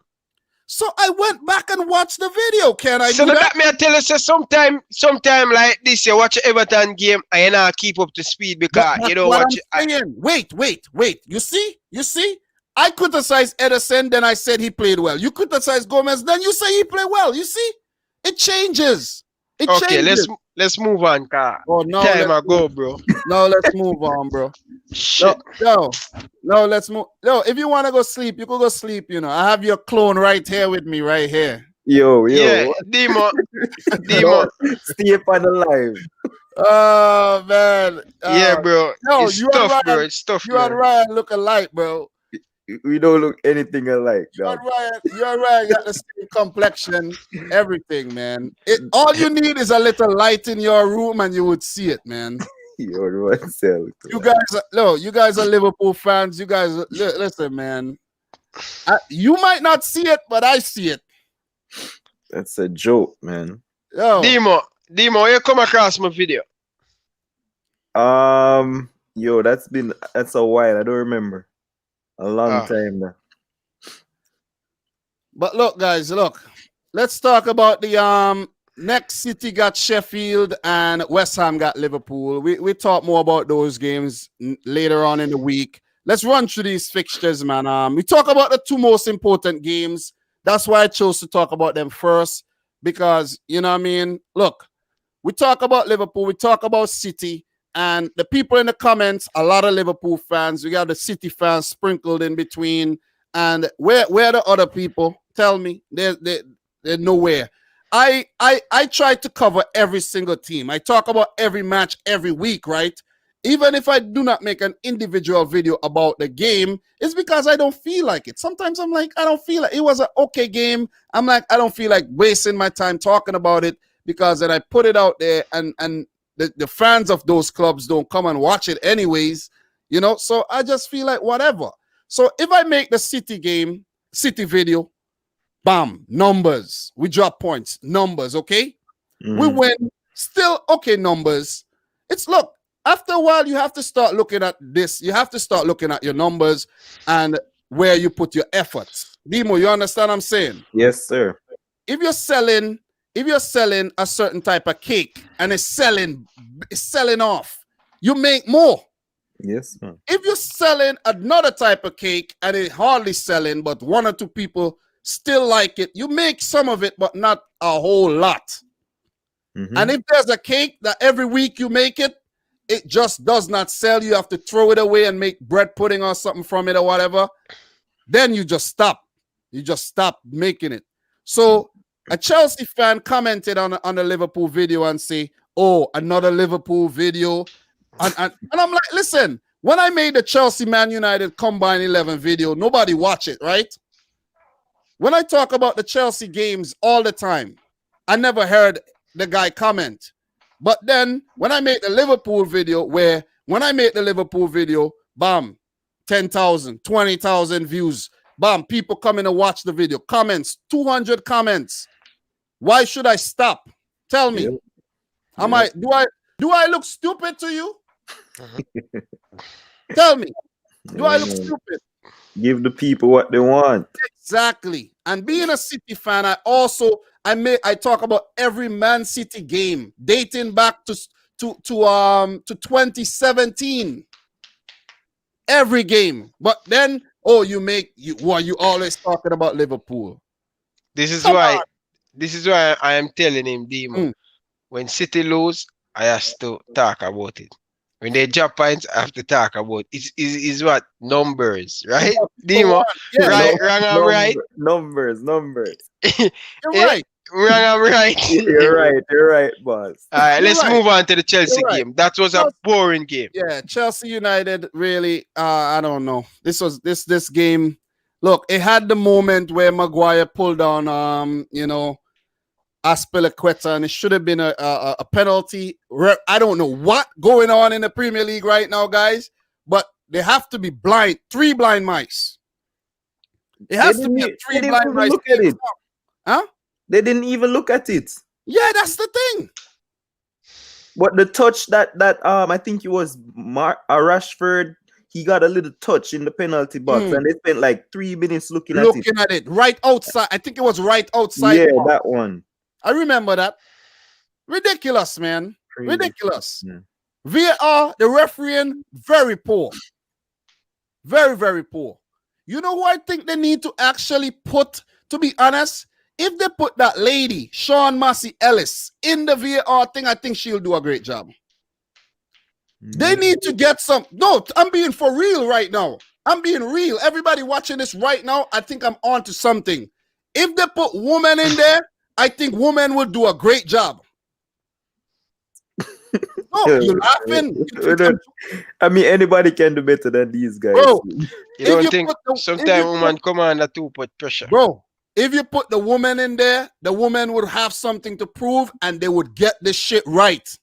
Yeah, you're probably right. Think about it. Just think about it for a second here. Look at this lady, this lineswoman. You ever see this woman mess up? No. Just think back how good she is. How you think she end up there? That's the same one who Aguero and her getting some. Yeah. Yeah, she's good. And haven't you seen linesmen end up refereeing games sometimes? Yep. So why they can't let her referee some games? Listen, Sean Massey Ellis, give her a whistle, let her referee the game. She would do a better job than some of these guys. You're going into deep waters, Dominic. Listen, the gender bias thing and listen, no, bro. I'm on to something. I'm on to something big, man. This is genius right here. Guys, this is genius. Genius point I just made there. Give her the freaking whistle, or sometimes put her in the VAR room. She'll make better decisions. And let her bring some of her girlfriends with her too. They'll do better than these referees. Yeah, and not to say, and it has nothing to do with a female male thing. I just think that who knows? Try it. I think the best referee a couple years ago in Jamaica is a female in the Caribbean too. You see? Look, there's a few good female referees out there. Look, give them a try. Sometime Dominic, sometime we realize with the female them.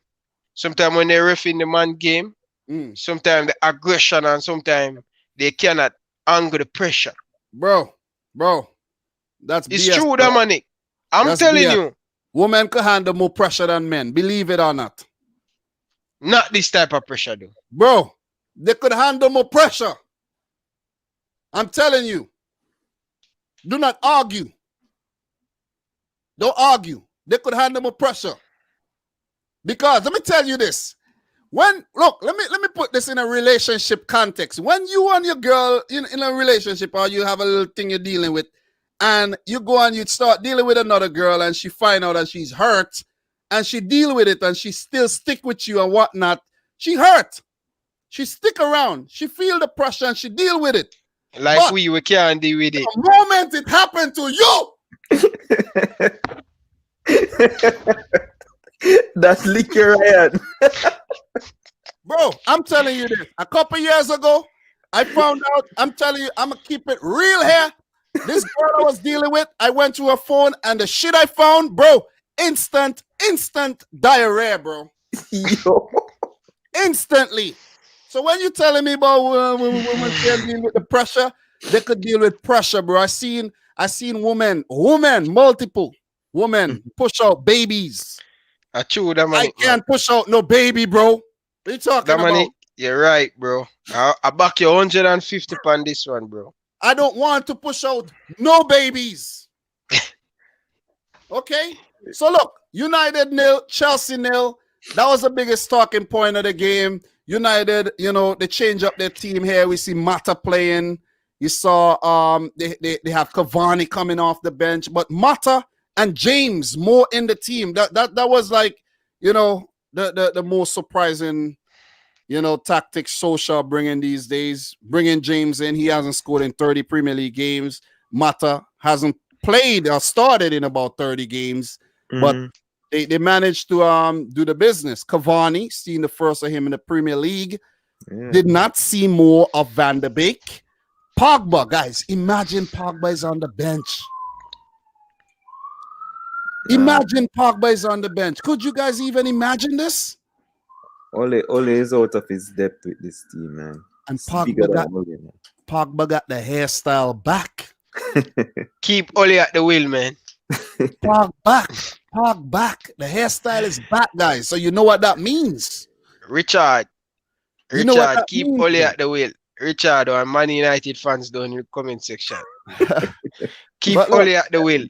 Cavani almost scored with his first touch there. Yeah. Just to make this point, Demo, if you could come on more often to just sit here and just come up with these good points from time to time, I would appreciate that, because sometimes I don't remember everything that happened in the game. Yeah, that's fine. But you guys were mentioning stuff before, like the save from Mendy from Rashford. You mentioned Yeah. Yes, sir. Anyway, guys, I have to leave you guys. I need to get some sleep. So Demo, fill in my name, say. You can hear me? Ryan. Yeah. It's been real. It's been nice having you, bro. Go get some rest, man. I get some sleep, bro. You messed me up, man. So go listen. It was the thing too is funny, bro. But come off and think I'm going to the bed and I lay down and I will never drop asleep until about 9 o'clock when we're ready to get up. You know what, bro? 10 more minutes, bro. Stick around. 10 more minutes. No, bro. No. Listen, bro. 10 more minutes, I said. 10 more minutes. Let's do this. 10 more minutes. 10 more minutes. No, bro. That's a lot, bro. Bro, let's run through this. You need it at the end, bro. 10 more minutes. Look, let me run through this. Werner, Pulisic, Havertz. Look, Chelsea, rampacked with talent. They still can't score. It's puzzling. Mason Mount off the bench. Rudiger even made the bench, which is surprising. But look, the biggest addition to Chelsea's team is Mendy. Exactly. Very good goalkeeper. Outstanding. Make some big save. Came up big. But listen what I'm trying to say, Dominic. Chelsea, they has been letting a lot of goal in the game against Southampton 3-3. So it's a positive for Chelsea going forward with getting 2 back-to-back clean sheet. They can work on that going forward, but not scoring. They can work on that a little bit, but they conceding a lot of goal. No, it kind of a little bit twist. They start to not scoring, but they're not conceding. Manchester United on the other hand conceding a lot. So this is a positive result. Both fans would not like it because they expect more from the team, but this is a positive to build on. But if Manchester United or Chelsea went on and lose in the Champions League, this game is just a total mess. Nobody going to care about that because they lose the following game. So it's a good for both clubs to get a clean sheet going forward into the midweek game in the Champions League. So both teams can build on this. A lot of confidence coming to the Chelsea defense and the Manchester United defense. Well said. Well, I thought you had to go, bro. You had a lot to say there. So Ryan, who is the happier manager then after that nil draw? I think it's a more Frank Lampard because Frank Lampard coming to United and make a clean sheet, get a clean sheet and get a point.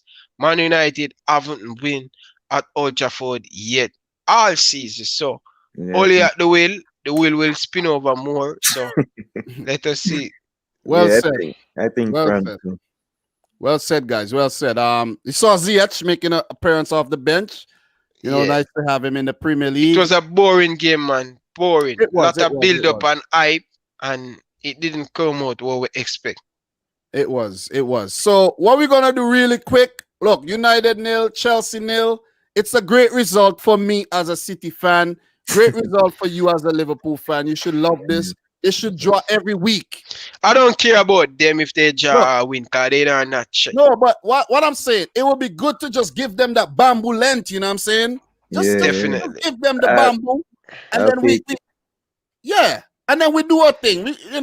They could just keep them out of the title picture and then, But look, for the game against Man United, they play Arsenal next, another big game. And for Chelsea, they play Burnley. That's a big game. Arsenal United there. That's a big one. Yes, so sir. Look, Villa 0, Leeds 3. I expected better from Villa, but Leeds came out, did their thing. Patrick Bamford with the hat-trick. Guys, the commentators were talking shit about Bamford the first half. And the man come dumb him. Trust me, this guy, he close control. Sterling need to watch more of Bamford with him control and him accurate at the goal. Yeah. Trust me, he scored 3 wonderful goal, Bridget. Trust me. So I told you Thursday, Ganda, man. Listen, do not write off this Leeds United team. Yes, they lose to Wolf, but this Leeds United team never say that attitude. That's what I love about. No matter who they're playing against, they're going to go all out and attack. And I still think Leeds is a better team and a better unit than Aston Villa. Here, Aston Villa give us several and beat Leicester City. I still think Leeds. I pick Leeds actually to come 6th this season. I think they're going to do well. Ryan, Leeds played well. They were more precise. They were more decisive on the ball. Whilst for Villa, Grealish, I think, touched up the ball a little bit too much. They wasn't passing and moving the ball like they should have done, or taking a shot when there was a window. They tried to basically to be a little bit too stylish, if you understand what I'm saying. And when they thought they were in the game, Bamford just pop up, bang, bang, bang, and it's a hat-trick. Shut up, everybody. Commentators, everybody shut up. Yeah. So, for me, I might be a little different from you guys. I think this game came down to Bielsa and his masterclass move. You remember the guy who got a yellow card early? I think his name is Striker.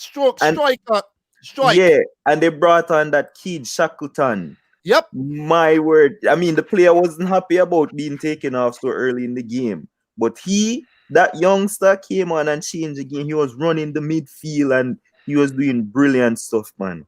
And the Bamford thing that you mentioned, it wasn't just up in this game. Like, as soon as Leeds came up, everybody was saying they need to get rid of Bamford. He's not going to be in the Premier League and stuff like that. And he's just been on fire, man. Fire. Yep. Thanks for making that great point. It's right there on the screen, but 20 minutes. He got a yellow card, then he almost got another one. Bielsa is like, listen, get off of my field, man. I'm not here to make nobody happy right now. Yeah. If you're not happy, you're not happy. Leave. Somebody else Bielsa don't care. Yep. You understand? And I like that. It changed the game, because what if this guy look, Grealish going down like a baby every minute? Look, the guy would have got a red card. It was a red card waiting to happen, and they did their thing. They bombed. They won the game. Look, Villa only made one substitution there. They ran out of ideas, basically. Yep. Nobody else could have come on and basically do anything.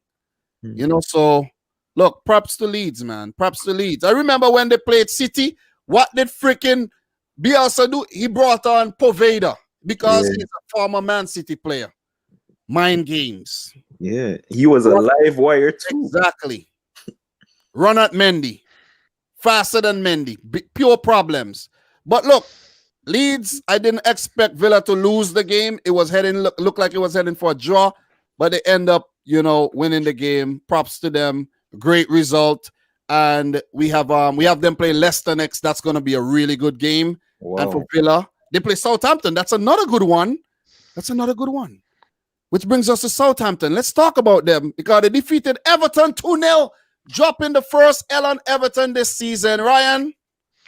Well, this game has to give Dannings. I tell you about this player, farm player in the league. He destroy Everton. He's the master class. He's the one linchpin, link up everything. 2 assists on him name. Whenever this guy not scoring, he's try to come up and make things armor for the Southampton team. This guy, the number 10, what's his name again? What's his name? Che Adams. Che Adams. He scored a revival goal on Manchester City last season. Coming to this season, he started to pick up more goal and more assists. He looked much more better. He looked more like a live wire on the field for Southampton. But still say hit the post. Everton, they was in the game, but I think clinical, I think they just lack something up front. Richarlison. Yeah. Whenever Richarlison not playing, Everton is not the same.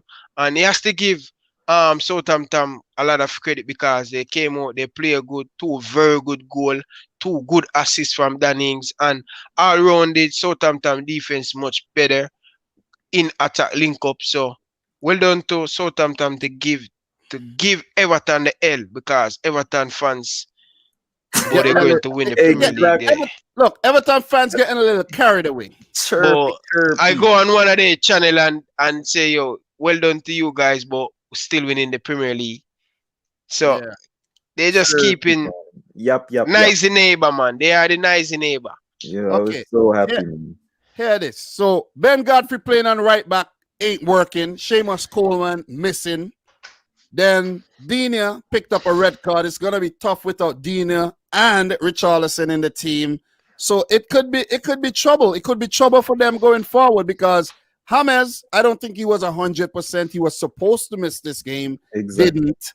Didn't. So look, Everton, their bench isn't so deep. And I don't know, man. They miss some key player. They miss Alan in the midfield. And no, Alan played. Yeah, Alan played. I think they miss just Richarlison and James. No, they changed it up by not playing Gomez. Maybe Gomez should have played instead of Sigurdsson. No, Gomez has been crying a little bit of knock. The recent game, Liverpool, they kind of force him. So, Okay. That listen to our Everton channel. But that's why I like, and I said it's important that you're here, Demo here. So when I don't make the points, you guys make the points. I can't remember everything. You see what I'm saying? Perfect. Exactly. And sometimes when you guys might not say something, I might bring it up. So that's why you work better as a team, man.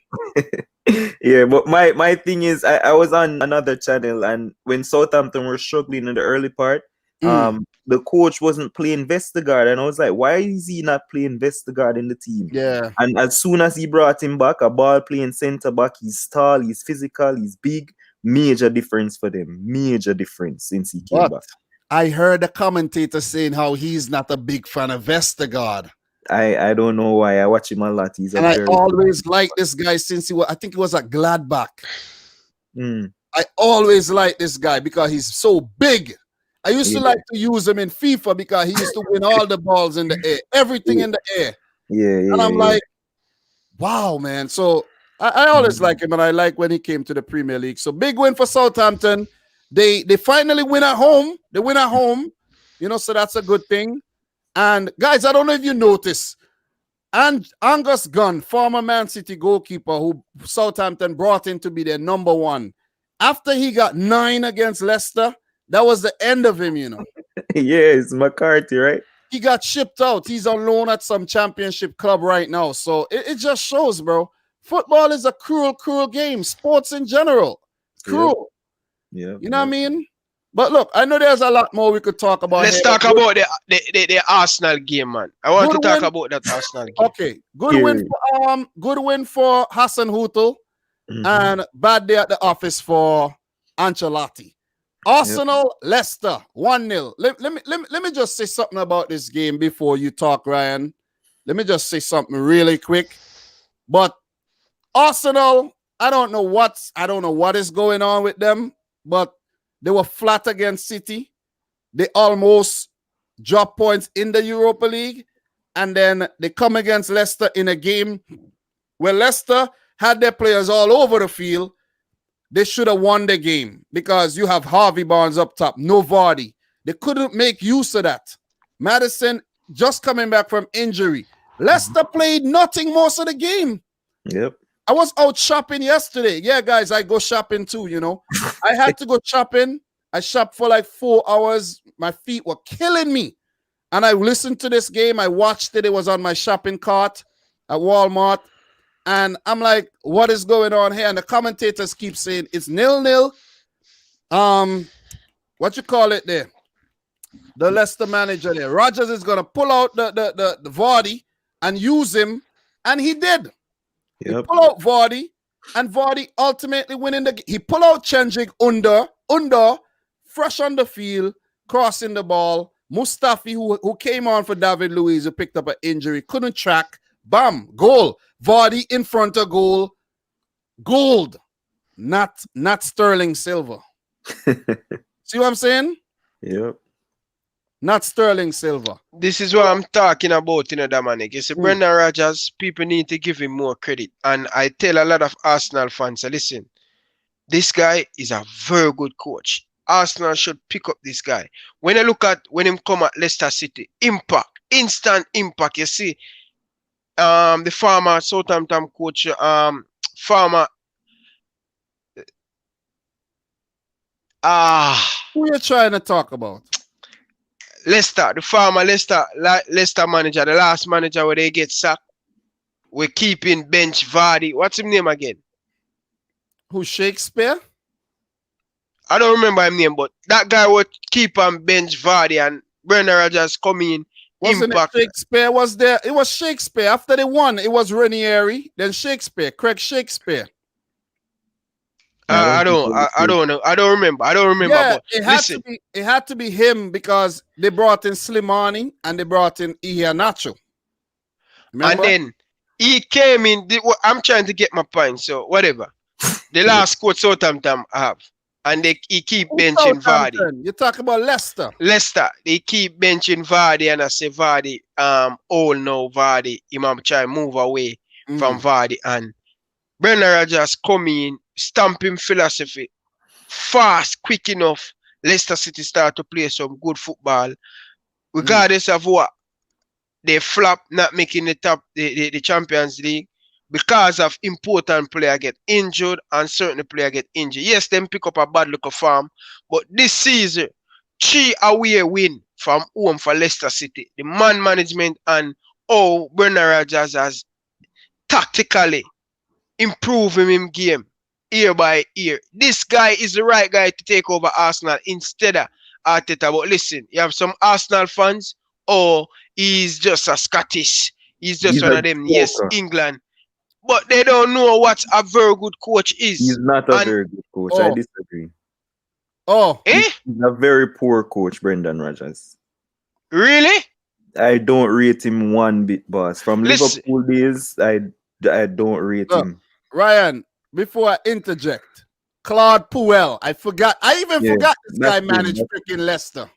Him said, listen, I don't have much time. We talk about it. Yeah, next time I really want to, because it are going at 8 o'clock where I mess me up. But I have to get cup of tea. But before I go, Arsenal, they get a goal this allow. The Lacazette, that should be a goal. I don't know what VR doing, and they need to fix up. Something need to fix up with VR. But in that game, Leicester City has been keep it tight, make it difficult for Arsenal. Arsenal, they lack creativity, and this is what really kind of puzzles me right now. Why is Arsenal have a 25-man squad and not have Ozil? I know him passing prime, but they adding these key player Partey could be a great fit to this Arsenal team. Player that's surrounding that Ozil not going to work hard enough, but Ozil can still create. He still can create, and this guy has done so much for people in the world, and Arsenal has been doing personal thing against this guy.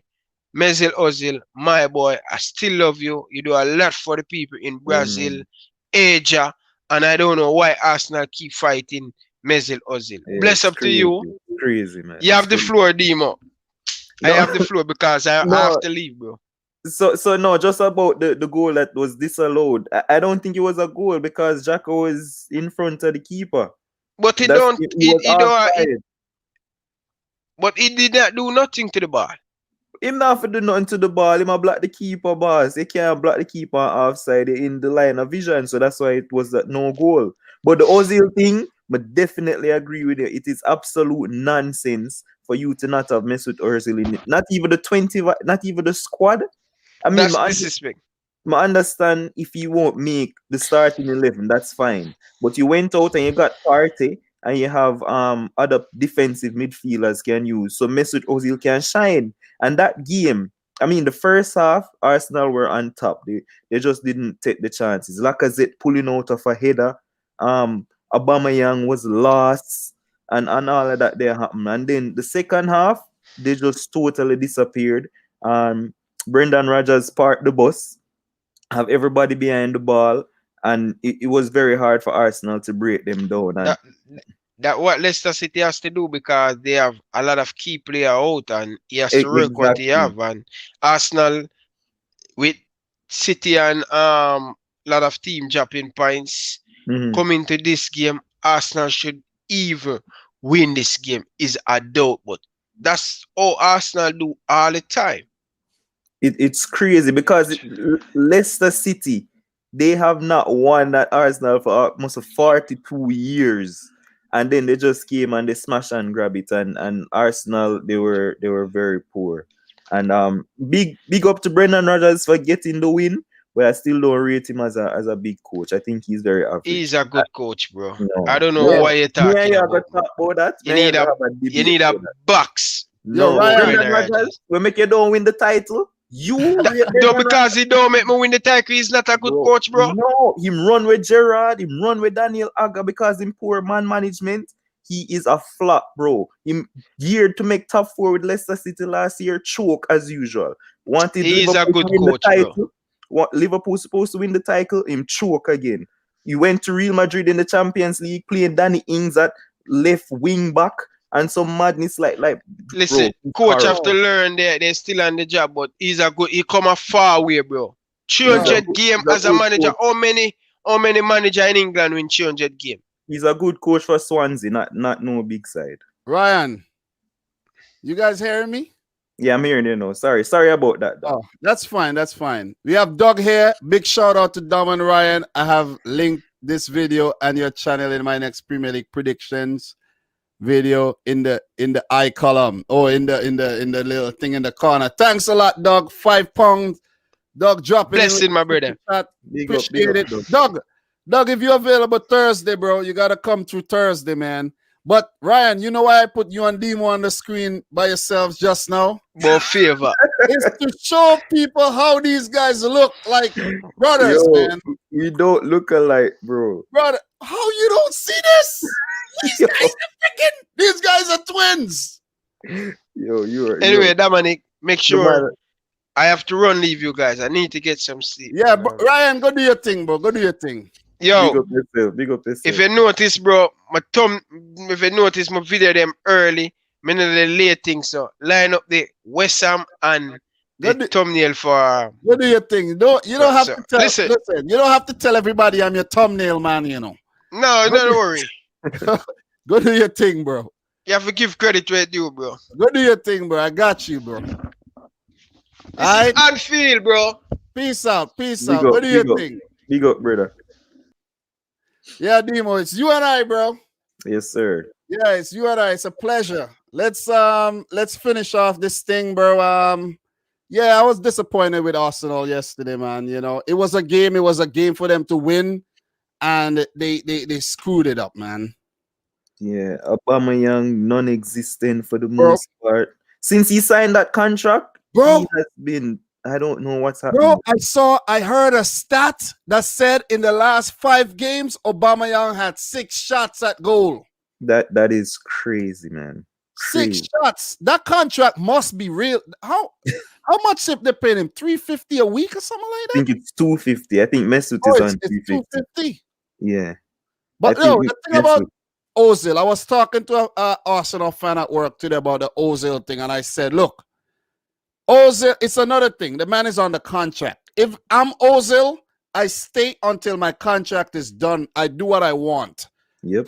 If I have to show up to training, I do that. If I have to train with the under 23s, I do what I have to do. I'm getting paid. You feel me? That's true. Because at the end of the day, you're there to get paid. The man don't even play for Germany anymore. You know what I'm saying?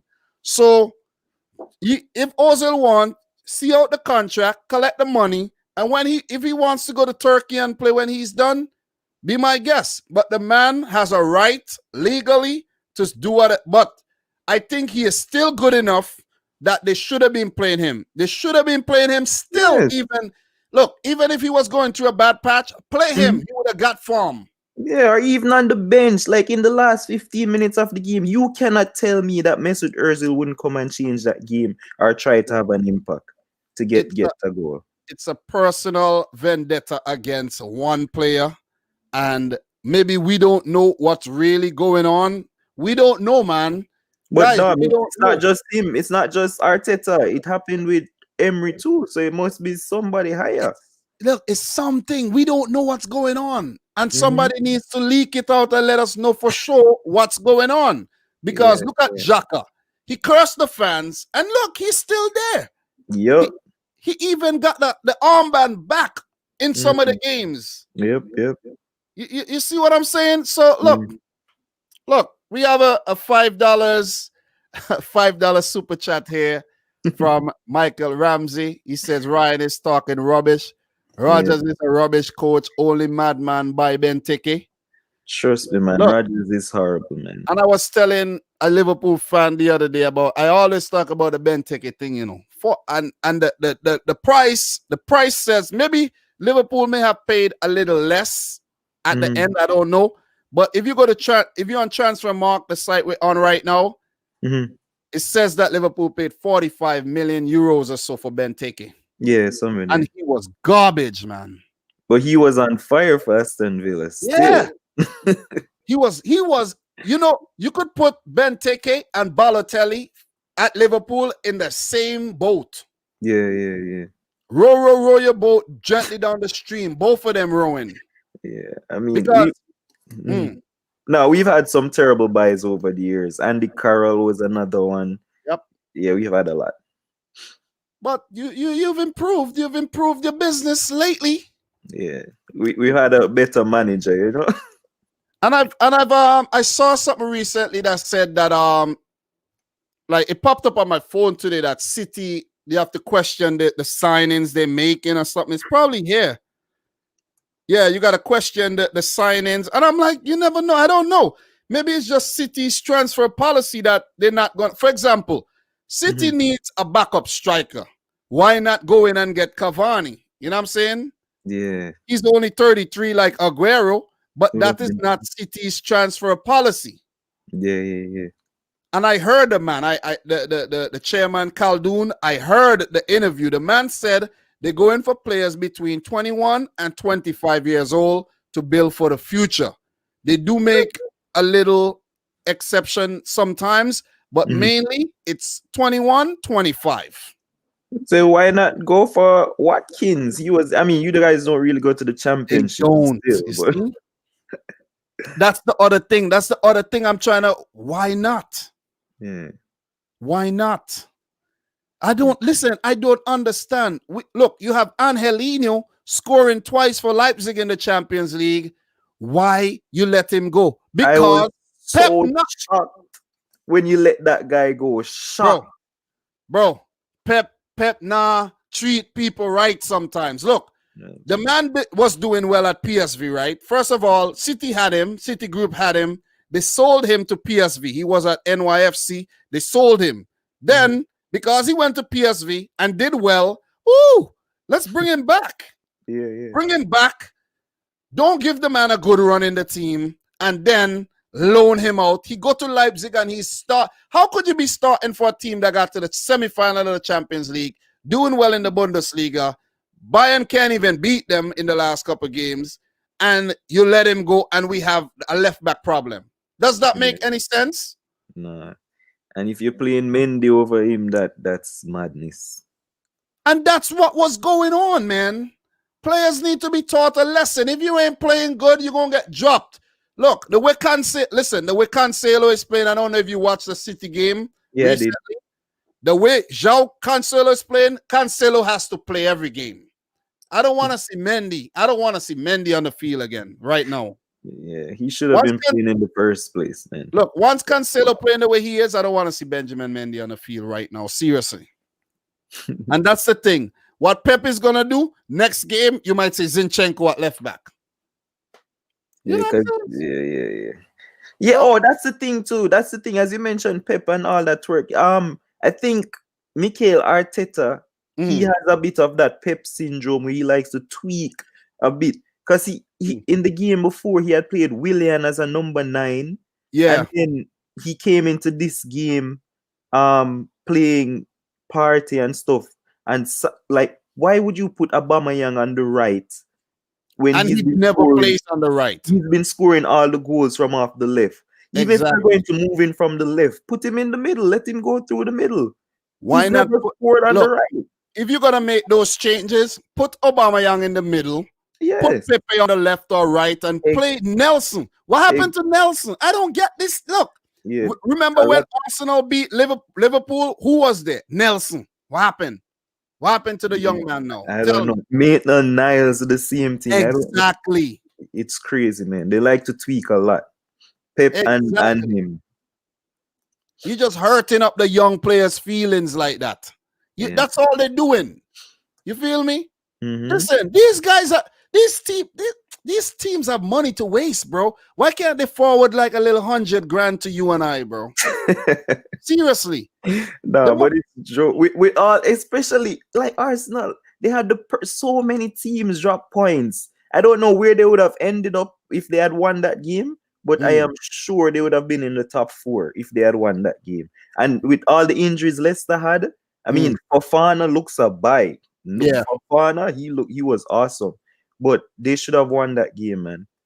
And James Justin has stepped up big time. Exactly. And you have to give props to Nampalys Mendy, who has been playing every game since NDD got injured. Yeah, he's short, but he gets around. That's N'Golo Kante's replacement. You know that. Yeah, man. That was the man they brought in for Kante, you know. And when he wasn't playing well, then they got NDD as well. So look, Leicester did their thing. They won the game. They deserve to win the game. But all I'm saying, though, if teams have 350,000 pounds, it's 350,000 pounds every week to give to Ozil and not playing him, just forward me a little 20 grand, man. That's a joke, man. That's all I want. That is a joke. That is all I want, man. Seriously. Seriously, man. So big up to Ozil. Yeah, we have Tariq O'Neill saying, where the guest from? Now joined love from Trinidad. Well, Demo is Jamaican, but lives in New York, just like I'm from St. Vincent. Demo lives in New York, just like I do. And we haven't met each other yet, but Demo, we got to link up, bro. We got to link up. Yeah, man. No worry, man. We have Michael. I don't know why I'm about to say Michael Ramsey. Michael Ramsey. Origi is better than all of Arsenal front 3. Yeah, but why didn't Arsenal maybe should have went for a player like Origi? Listen, this Michael Ramsey, if it's the same one that's on Kopish, he's a troublemaker, man. He's a troublemaker. Maybe it's the same one. He's controversial. Let's put it that way. Maybe it's the same one, but I like him though. I like him. He's dropping $5 super chats. Appreciate it, bro. No. Origi isn't better than Aubameyang. No, he's not. But Aubameyang, look, I don't know. Ever since he signed the contract, as you said, never been the same player. Yeah. Never been the same. So Arsenal got United, as we know, and for Leicester, they got Leeds. 2 tough games for both teams. We just got a few more fixtures to run through, Demo. We got Wolves. Matter of fact, we only got 3. Wolves 1, Newcastle 1. I was actually watching this game, and then I stopped, and then I saw Wolves because it was kind of boring, to be honest. Yeah, it was. Yeah, nothing was really happening. And then it was a late goal. 2 late goals. As soon as I stopped watching, I was heading home, actually. We had 2 late goals there. So, yeah. So the thing for me, I think both goals the goalkeeper could have saved. The Raul Jimenez, Mhm. I mean, people might say it's harsh, but he got hands to Raul Jimenez outside the 18 yard. He volleyed. Wait, hold up. This was a free kick or No, it was oh a corner. no. It was a Oh. corner. It was headed out. But Jimenez, being as smart as he is, he didn't go in for the header. He just pulled off at the 18 yard and he struck it. And the keeper got there, but it wasn't a strong enough hand, and it went in. And then the free kick was Jacob Murphy and Patricio boy. I didn't. That was a good goal. I think it was savable. I didn't see it because I was on my way home from work and I had given up on the game already. And I felt like I was doing a bit too much trying to watch this game. And I could be doing something else, to be honest. And as soon as I said, let me stop watch, when I checked, it was 1-0. And when I checked again, I'm like, whoa, Newcastle actually got a point from the game. So, shout outs to them, man. So the thing is, I actually thought Wolves would win the game after that. And then Connor Cody was who gave a foul away at the edge of the box. And I think Patricio was flat-footed because Almiron, he's left-footed. He could have taken the kick. But then Jacob Murphy was the one who stepped up and he left all of the right side open. And I think he got there and it's, again, wasn't strong enough. And they got a point. What do you think about this Jacob Murphy guy and his brother, though? Both of them are average at best. I think they were good a couple years ago, Not anymore. Let me say this. They were promising. Yeah. Jacob and Josh Murphy, they were promising, man. Yeah. But where's Josh, by the way? I don't know. But we could find out right now, though. I always like them, though. It's something about them. They got pace. They got talent. They have to have talent to be playing in the Premier League. They got talent. All right, so his brother right now is at Cardiff. Yeah, that's true. His brother is at Cardiff. So his twin brother there. For some of you guys who don't know, Jacob and Josh Murphy, twins.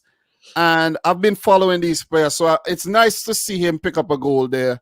A point, getting Newcastle a point, though. Newcastle haven't been bad this season, though. No, they've been decent, man. I mean, they got that thing with Tottenham at the last minute handball. That's a team that suffered from the handball when Spurs got robbed. Remember that handball? And Newcastle got the penalty, and Steve Bruce was like, even though it benefited us, I mean, it's very hard. Yeah, so they've been decent.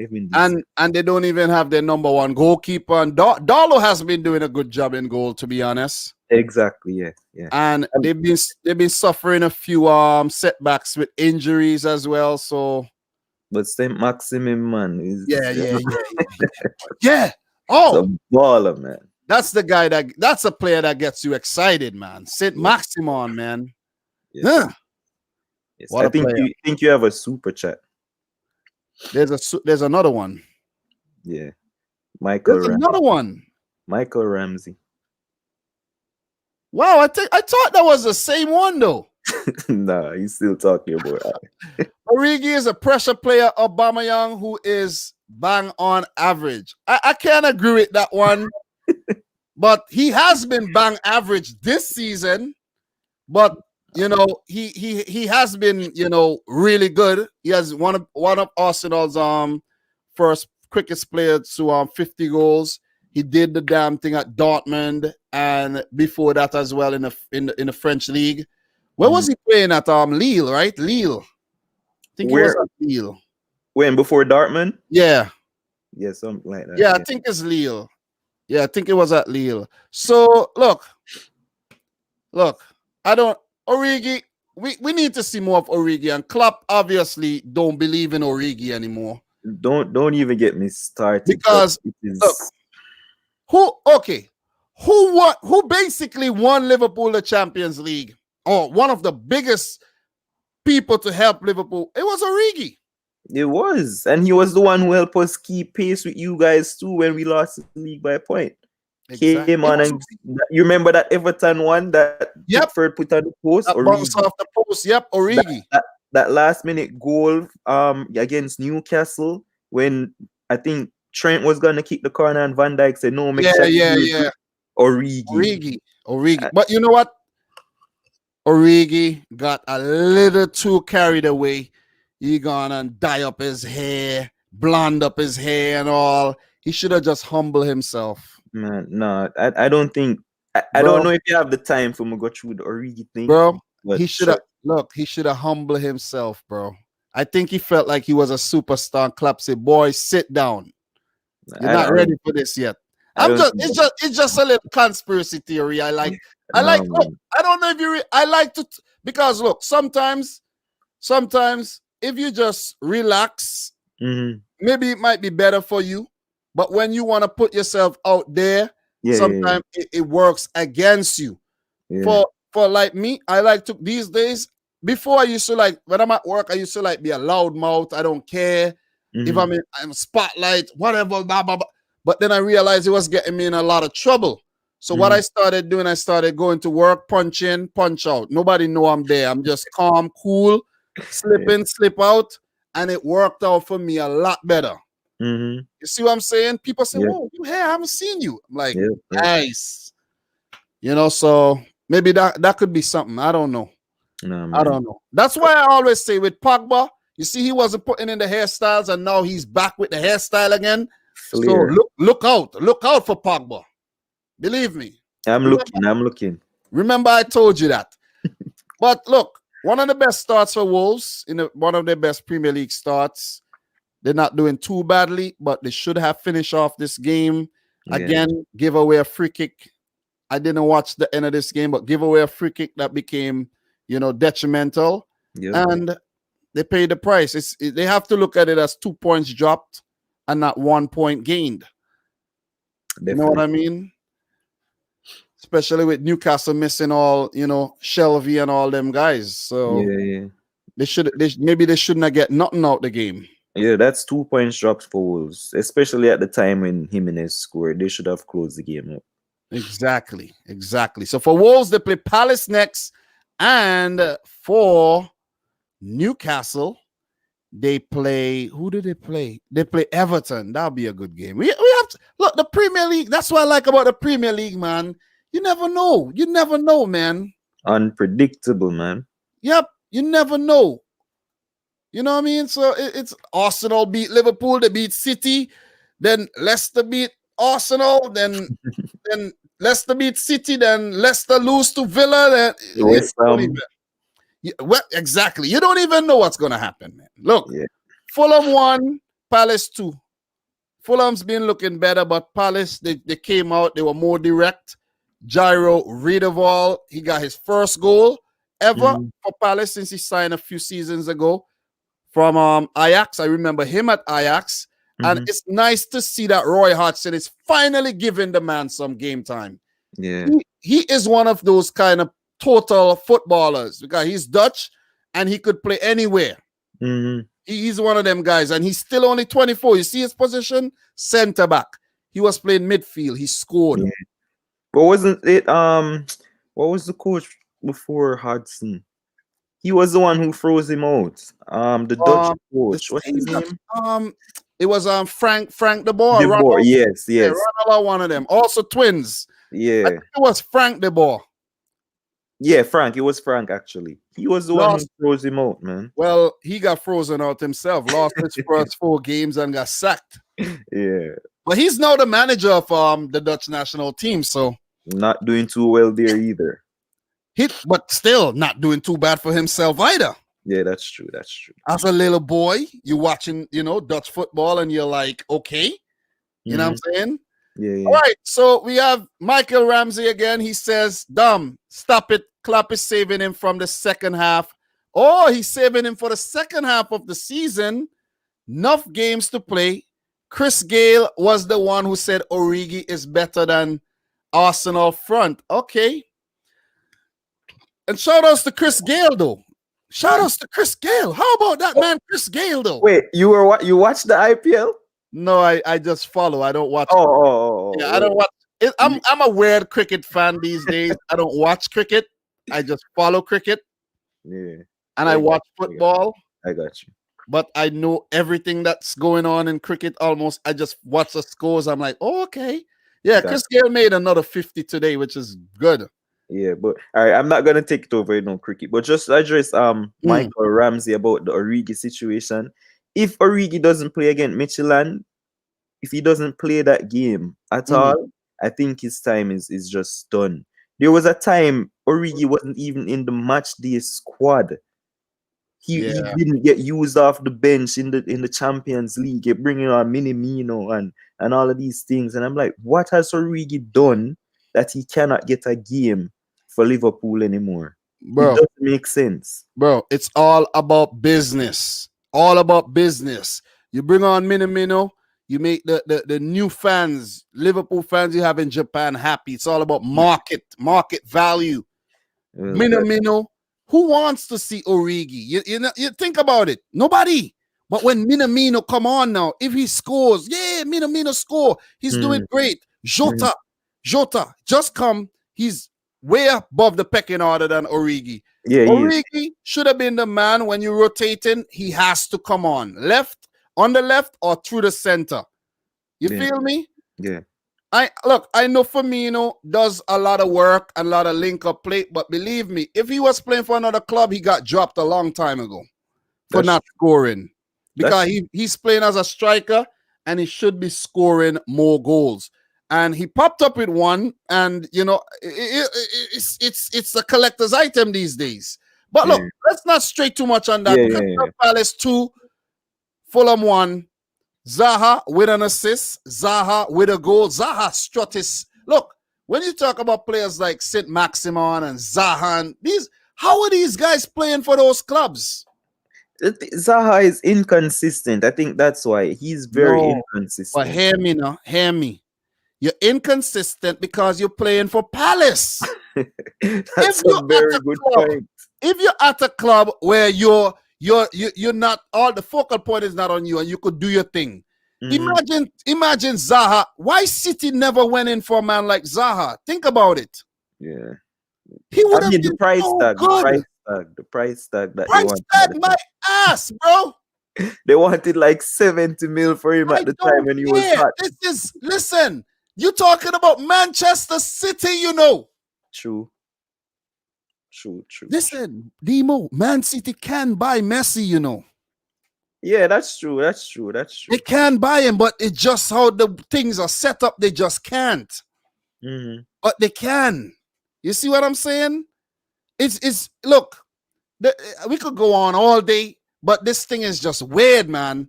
You know what I'm saying? Like, imagine giving us the team to manage, like FIFA. We would bring Zaha in. Maybe we would take out maybe you take out. What if imagine Zaha getting the chances Sterling be getting? Yeah, he's scoring that. Imagine that. Anyways, look, Ramsey again. Ramsey, thanks, bro. I appreciate it, bro. Appreciate it. It was the same thing about Shaq. Is that Shaqiri you're talking about? Yeah, he's talking about Shaqiri. See? So look, Shaqiri, another one. I'm just looking for the Champions League game. If these guys don't get to play against that team, another one. It's crazy. And look, if Jurgen Klopp plays, if Klopp go out and play Trent Alexander-Arnold against Midtjylland, he's scared, bro. Believe me. Rumors are that it's going to be the same team from Saturday, and I hope that's not true. Against teams like Midtjylland, you gotta rest Salah, you gotta rest Mane. Have him on the bench just in case, man. But play Origi. If Jota want to play Minamino on all these guys. These guys are the players you need to play. Dominic, you see, if those guys aren't good enough to beat Midtjylland, they shouldn't be playing for Liverpool in the first place. That's how me see. If you cannot trust Milner, Shaqiri, Origi, if they're not good enough to beat Midtjylland, they shouldn't be playing for Liverpool. But then again, Midtjylland, you can't write them off too much, because I watched them against Atalanta, boss. They're not good. So how they came to qualifiers and made it? I mean, the teams they played, I guess, were worse. But bro, it's Atalanta, Atalanta has been playing well. I know they ain't got good results there, but still. But look, we're going down another rabbit hole. Yeah. What are you? Since I'm here, Mhm. Let me ask you a question. Do you think Vicente Guaita could be the best Spanish goalkeeper in the Premier League right now, though? The best Spanish goalkeeper. It's definitely he's better than Kepa for sure. What about Nah, De Gea? I have the Gea still. So you still rating? You're one of them. Yeah. You're one of them. Not one of the Gea has been hitting form. He played well for Spain when the international break, and But since he he did came make back, a mistake for Spain, though. yeah, but he did more good than bad. And then since he's been back, Yeah. he's looked a lot more solid. You're right. You're right. He did make a big save. I can remember against Newcastle in that 4-1 Yeah, win. It could have exactly. been a different game. Yep. Exactly. So But I'll give the Gea the edge. yeah, just because of his name, but Guaita is rubbing him hard, though. Yeah, that's true. I didn't rate Guaita before. Nobody did. Nobody did. But yo, Demo, what are your thoughts on Abu Bakar Kamara's red card? Absolute rubbish red card. And again, I think that was the game he went for himself to go and check. Or was that the He went. I think he went too. I don't get it. What Stupid. it's just dumb. And Bro. I'm not surprised if they go and they appeal. I'm not seeing it in the news yet, but they should appeal a red card. And I'm sure they'll win the case. Bro, stupid. Very. Back in St. Vincent, you know what we say? No. Dotish. Dotish? Yeah, dotish. Explain, elaborate. What does that mean? It We means say that in stupid. Jamaica. It Oh, means what? You're dotish or what? You understand? Yeah. Look, I'm telling you, it's shocking, man. Some shocking refereeing, bro. Mad. Shocking. But look, while we on Crystal Palace, though, you remember this guy? Not him, Max Meyer. You remember this guy? What happened with the man career? What happened with Max Meyer, though? He was one of the hottest prospects at one time. I wanted him at Liverpool. He made his debut around 2014 or 15, something like that, bro, for Germany at 18. Yes. I think that batch when Götze and Ozil and all of those young Germans were coming out, he was up in that batch. Yeah, he just went downhill, man. I don't know what happened. I don't know, but big talking points here. Look, we're talking about Palace, but we got some big talking points for you. Nathaniel Klein is back. Listen, I think Liverpool dealt with Klein very, very bad. I don't appreciate how they handled Klein. He got injured. Trent took his spot. That's fine. But he was just frozen out after that. He didn't. When he did come back from injuries, he played against Manchester United, and he was a solid 7 out of 10. And then after that, he's just gone again. When he was leaving, nothing. Like you see, Lallana got that big send off and stuff like that. Like nothing. Like we didn't know what was happening with Klein. It's business. No, but here's the thing: Trent, obviously the better player going forward. And the thing with Trent is he will give you a 10 out of 10 or a 9 out of 10, but then he'll give you a 5 and a 4. True. Klein was always 6 and 7s consistently, forward and back. He's not going to whip the ball in like Trent. But defensively, Klein was always a 6 and a 7. And I think it would be perfect for him now to be the backup right back, and he's just gone. But Demo, would you rather be backup right back at Liverpool or first choice right back at Palace?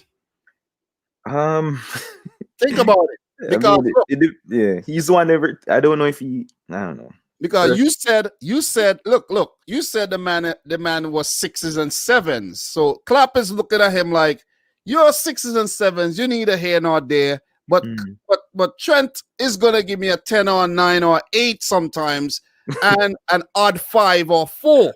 What are you gonna take? You're gonna take the Trent, right? Yeah, I take Trent. And that's what basically happened. It wasn't Klopp's player, and Klopp just said whatever. You know what I mean? Yeah. It's like Demo. It's like you're playing. I always like to talk about FIFA. It's like you're playing FIFA. You inherit a player. You're like, whatever. Let me bring in my player. This player, just sell him. Whatever. Doesn't matter, bro. It's the same thing. Look, I know you probably there. Look, listen. FIFA is the same thing. Same, and you guys might be like, what are you? It's the same thing like real life, bro. Yeah. The rich owners or the players with the it's like you and I with the controllers in our hand right here, right? Yeah. This is Abramovich. I'm Abramovich right now with the controller, with the money buying players. It's the same thing. Yeah. Selling and buying. That's what the game was based on, real life. Our behavior in the game is what happens in real life. I know some outlandish things do happen in FIFA, but outlandish things are happening in real life. Mm-hmm. You see what I'm saying? So yeah, I guess it's just the way how they handled it. For me personally, I didn't see anything in the media. It's just client sold to Crystal Palace.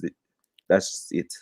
But look, Fulham not good enough again, man. Even though, you know, you got players like Loftus-Cheek, Adabaraya, the youngster from City.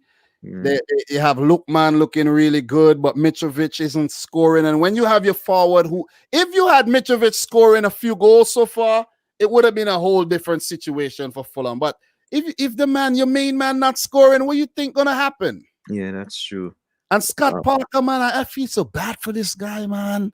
I shouldn't, but it's just his face, man. He just looks so sad, bro. You're gonna feel it more because they're getting relegated, boy. Yeah, but I don't think they're gonna sack him, though. That's the thing. Well, they shouldn't, because he brought them back up and he's young. They shouldn't sack him. It doesn't make sense to sack him. But that's enough of Fulham Palace. We play for Crystal Palace play Wolves next, and Fulham, they play West Brom. So that's a game, a winnable game. Exactly. And as we mentioned, West Brom, they played today. I didn't watch that game. They played Brighton, 1-1 draw, a late goal by Carl Grant, a new striker. You see, I was just talking about the striker delivering. Striker delivered today for West Brom. What happened? They got a point. Yeah. I actually didn't watch any of these games because I was at work. So I just came home and saw the scores. Yeah, I was taking the test, man.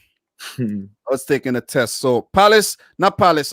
They actually scored. Liverpool scored an own goal, and West Brom for Carl Grant. West Brom scored late there. Late goal. I did see that goal, just a little clip, but 83 minutes, and they got a point. Well deserved point, I think, because they haven't been bad, but I just don't think they got enough in them. Matter of fact, you know what? What? I don't know. Because you have Sheffield not playing well, West Brom not playing well, Fulham not playing well, Burnley not playing well. They could all scrap it out for the freaking relegation places. If you know, scrap it out. The last two that we mentioned, they're sure to go back. West Brom and Fulham, they're sure. The third, it's kind of iffy right now. Brighton, Sheffield, in the question. Yeah, so far. In the conversation. But look, yeah. I didn't realize, I was doing a little research the other day. I did not realize Sam Johnstone was at United. For people who don't know. I know that name. Yeah, he was a United player. Johnstone. Yeah, Sam Johnstone. That's their goalkeeper. Oh, yes, the keeper. Yes, I know him. I know his name for sure. You know he was at United? Yes, man. I know his name. And they have Ivanovic. Yeah, I know that. Jake Livermore, he's been around. Yeah, Dion Garner and Pereira, quality players. Good players to pick up when they get relegated, by the way. Yep. You know, Krovinovic, never played for Croatia, but I don't know. He seems like he's highly rated. Yeah. And I'm not, look, 1 point, good point for them. Yeah, they'll very good. Brighton, I guess they have been very unlucky this season. Playing well. They're always playing well, pretty attractive football, and they're just not getting the results. Look, as I said, Brighton is just one of those teams that are going to come in 15th, 17th, or 16th and barely survive. You know what I mean? Look good, but not really, doing much. And I think that's it, bro. I think we covered it. I think we covered all the games. I think we covered all the games, and we talk about the Champions League as well. And we did the damn thing today. We did the damn thing, and I think it's been like 3 hours plus, and we're doing. Do you want to take a look at some other leagues really quick, or we should call it a day? I haven't watched any other leagues, so Let's take a look at these. Look. It's 8:14. I don't think you got anything to do right now, bro. Maybe you do, but I don't. Do you think? But look, Syria. But let's just run down some fixtures, you know what I mean, and see what's going on in the other leagues. I know you guys in the chat right now would appreciate that. I appreciate you guys sticking around for the entire stream. All the people who like the video, appreciate it. Guys, we are showing the other leagues some love right now. Syria. This is how the Syria set up right now with AC Milan up top. Demo, you think they could sustain and actually win it? Nah. I think Juventus will climb back up. Juventus, Inter Milan, they're going to be up there. But they got 13 points. That's 5 points ahead of Juventus, bro, with Pirlo. It's very early, Dominic. It's 5 games in. I know. But still though. It's the Cristiano Ronaldo effect. Like, you can't write that up. It looks good for AC Milan, though, that they're on top right about now. And Napoli, they've been struggling last season. They're up there too. And Sassuolo. Zlatan has turned that team around, but Zlatan is just not aging, man. The man is a vampire, bro. I think did they play today? Because I think he scored today too. Yo, I was watching the Underworld trilogy the other day, and I could swear I saw Zlatan in there as one of the elders, the vampire elders that was in his coffin. They didn't awake him. He was just there still. I'm sure it was Zlatan, boss. I'm pretty sure it was him. Pretty sure. King Swaz, yeah, we did touch on Leeds, man. Leeds did the thing. We give a lot of praises for Leeds. We'll probably go and check back out the replay whenever the video goes up. But look, man, who's at the bottom right about now? Torino, Crotone. Crotone just got promoted. But Torino, they should recover. Udinese should recover too. Genoa struggled last season. I check out a little Syria now and again, you know. I do. Yeah, me too. But I just do it for, Lazio because of Luis Alberto. Another person that Brendan Rodgers sold with a mad sale. But anyway, up right now. I have no idea, man. The man had like 18 assists last season. Crazy. Roma is a very exciting team. Yep. And Atalanta as well. Picked up losses in their last couple of games there. So in the current match day, Sassuolo 3, Torino 3 must have been an exciting one. Cagliari beat Crotone 4-0. That must have been a fun one too. Atalanta lost to Sampdoria. A lot of goals. Huh? Yeah. A lot of goals today, man. Yeah, I saw a little highlights. That was from Saturday, though. Yeah, weekend. Yeah, AC Milan and Roma played today. 3-3. Yeah, Zlatan scored. I'm sure I saw that. Yeah, let me see. Yeah, Zlatan scored. Sailmaker scored. And Zlatan scored twice. Man is a beast, I tell you, man. Do you remember Hakan Çalhanoğlu for Bayer Leverkusen? Of course. Jesus. Oh, man. He was a set piece specialist. Oh, man. Merchant, man. Set piece merchant. He's still banging 1 or 2 now and again, you know? Yeah, I know. Yo, I was watching an old game from back in like 2011. City. Dzeko. Oh, my God. Yo.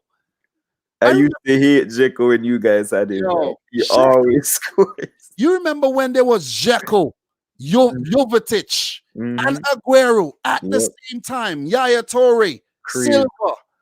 Jesus Christ, man. You have the prime, Kolarov. Listen, Balotelli. Yeah, man. That was when Balotelli was hot. Yep. Balotelli was hot, you know. And don't forget James Milner, because he was a prime. Yeah. But I'm telling you, man, Dzeko, man, you go out and you watch them highlights, man. Yo, City, people seem to forget. I know City spent a lot of money, build up the team and all, but who hasn't? Which great team hasn't done that? Exactly. Yeah. You know, but it was exciting, very exciting to watch. And seeing that I never really paid much attention to the Premier League, like before I actually move out on my own. I always tell that story. I always want to retroactively go back and watch a season. Yeah. And review the freaking season. You know, so it would be weird, but it's like it would be weird, but maybe not even do it on the channel, just to watch it for personal reasons. You know what I mean? Yeah. That'll be fun. But yeah, that's a little Syria for you. So you had Sandro Tonali. Remember, AC Milan has Tonali now. Yeah, I know. So maybe that's the missing piece. Well, you know what I mean? I'm still going with Juventus, man. I'm going with Atalanta. That's who I'm going with. I remember you said that, Dominic. I remember.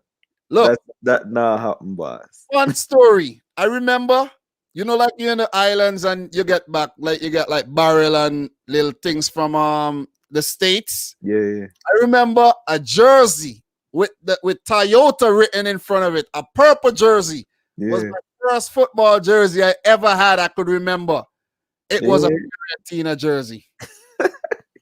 It had a name. There was a name on the back. I don't remember if it had a name, you know. But all I know, it was purple and it had Toyota in front of it.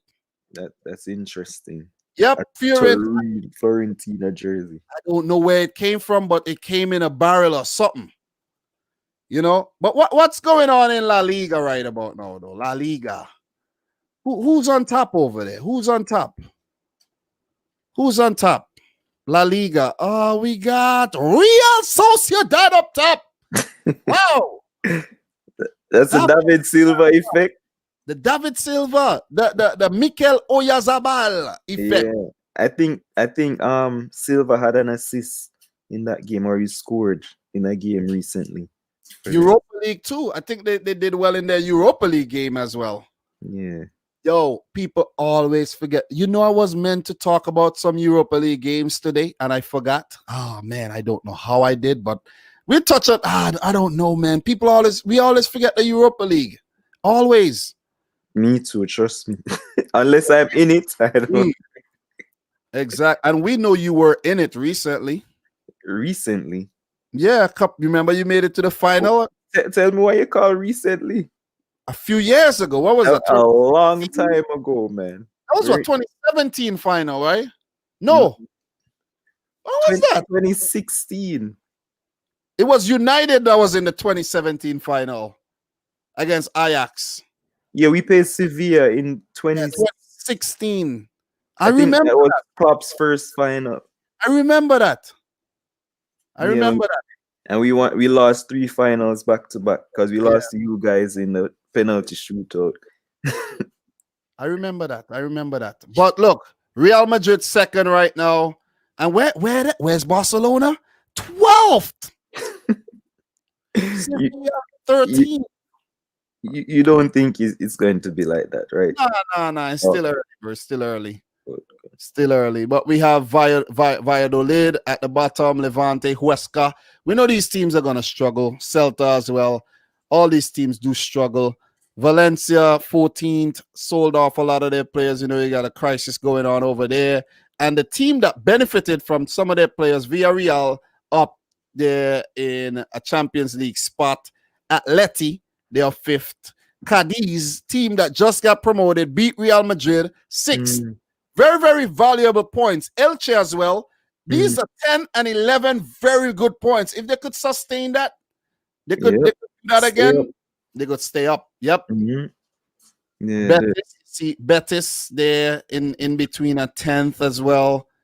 You got Athletic Bilbao struggling. You know, so Granada, part of the Watford Udinese group. Granada is you know that, right? Yeah, they're doing well. They did well. They got Europa League football, didn't they? Granada. Yeah. I'd have to go and check. I think Granada is. If I'm not I might be wrong, you know. I don't remember the name. I'm right. No, I might be wrong. No, I might be right. No, I might be wrong. No, I'm right. They play PSV. You see? Oh yeah. PSV. Okay. You see, it's not good to doubt yourself.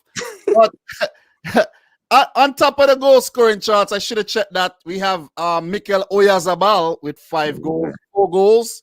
Suarez has 4. Fatih has 4. Shout outs to Fatih, man, doing his thing. Big him up, man. Porto of Real Sociedad is also doing well, and Paco Alcacer. You do not say Alcacer, okay, bro? I would say Alcacer. You have to say Paco Alcacer. Oh my God, man. Yo, where do we go next? Germany. Bundesliga, the Bundesliga. Call it Lewandowski. Danke, Bundesliga. Die Schwarz-Gelben. Dortmund. Okay, so on top the table, guys, it's Leipzig, though. It's Leipzig. Remember, Bayern did suffer that loss against Hoffenheim. And Leipzig on top. Could they do it, though? They had a chance a couple years ago and they bottled it. Yep, they came second. But could they do it? Doubt it. Rasenballsport Leipzig. Could they do it? You know what Rasenballsport stands for? No, but I'm sure you're going to tell me. Lawn ball sport. Lawn ball? Yep. And they did that so that because they can't use the Red Bull name in Germany, so they put Rasenball Sport in front of it. RB, Red Bull. And Salzburg too, that's the same thing, right? No, Salzburg, you can license your team as the franchise Red Bull. Yeah, that's why I'm gonna ask, because Salzburg did it, so I wonder. Salzburg is a Red Bull team, but they can do Red Bull, but we know it's Red Bull Leipzig. Yeah. We all know that they have the big bulls, the Red Bull. They actually put the Red Bull logos inside the team thing, you know. Exactly. And the RB does not stand for Red Bull. Oh man, you gotta love it, huh? Yeah, man. But Bayern Munich, man, this guy Lewandowski, man, the perfect hat trick. How could you have 10 goals so far already? 5 goals. Yeah. Wait, didn't he score like 4 in the last game? 5 or something? No, he scored 4 in one. And 3 in another. He scored a hat trick in the game on Saturday. Yeah. Oh. The perfect hat trick. Header, left foot, right foot. Yep. You know who else scored a perfect hat trick this season, though? Calvert-Lewin. Yeah, Calvert. And the game he didn't score, Everton didn't win. Everton lost. So who's at the bottom right now? Mainz, Jurgen Klopp's former team, 0 points, huh? But the thing is, I need your thoughts on this real quick. Schalke, man. Jesus, man. How this club just what are they doing there though? You know, Schalke has not won any of the last 25 games, I think. 25? I think 25. Let's check it out right now. Schalke FC. Nah, that can't be true. No, bro. Schalke FC. Look at this. Schalke, right? 8-0, 1-3-1, 4-0, 1-1, 3-0, right? Let's go to the 2019-20 season, and you'll see exactly what I'm showing you. If that is true, that is a crazy stat. Let's go back to look here. 34, 4. Look at 34, right? Let's go all the way up to 17, where they did not win a single game in the Rock Ronda, just like I was doing in FIFA the other day. Look, you watching this? Oh, that's 2-0 is the 19th, right? The 2-0. Look, 18. Once you see it's green, they win. The 8 was the last time they won. And 18 and 16 equal 34. And look, in their last, if you add on this game, they must have won maybe 3 out of the last 25 or 26 games. Look at this. How could this be though? from match day 19, right, to the end of the season, no wins, none. That is mind blowing, man. And come into this season, 5 games already, no wins. Bro, that's 21 games without a win. Did they sack the manager? No. Nah, that is. The man's not going to get sacked either. You can't. How are you going to sack him?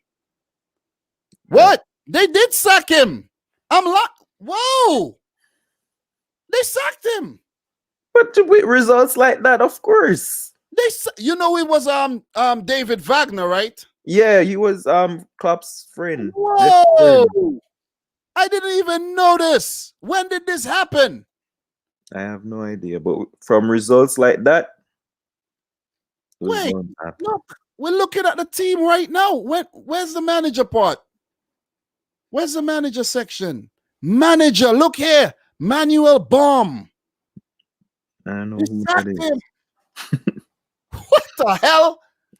But Dom, with results like that, you have to do something. No, but the thing is, they weren't backing the player though. That's the manager. They weren't backing him. He was appointed September 30th. I didn't even know this. Yeah. I mean, you know what happened? You know what went on at Schalke? They put a cap on the salary. That's why Weston McKennie left, you know. Yeah. I know that part. And they just having a financial crisis over there, I think. And you know, this one is I'm speechless. Yeah, man, that's crazy. Somebody said that he got sacked after the 3rd game day. I thought they weren't gonna sack him because of the fact that they weren't putting the money into the damn club. Oh man, but they going down. You know that, right? It seems that way.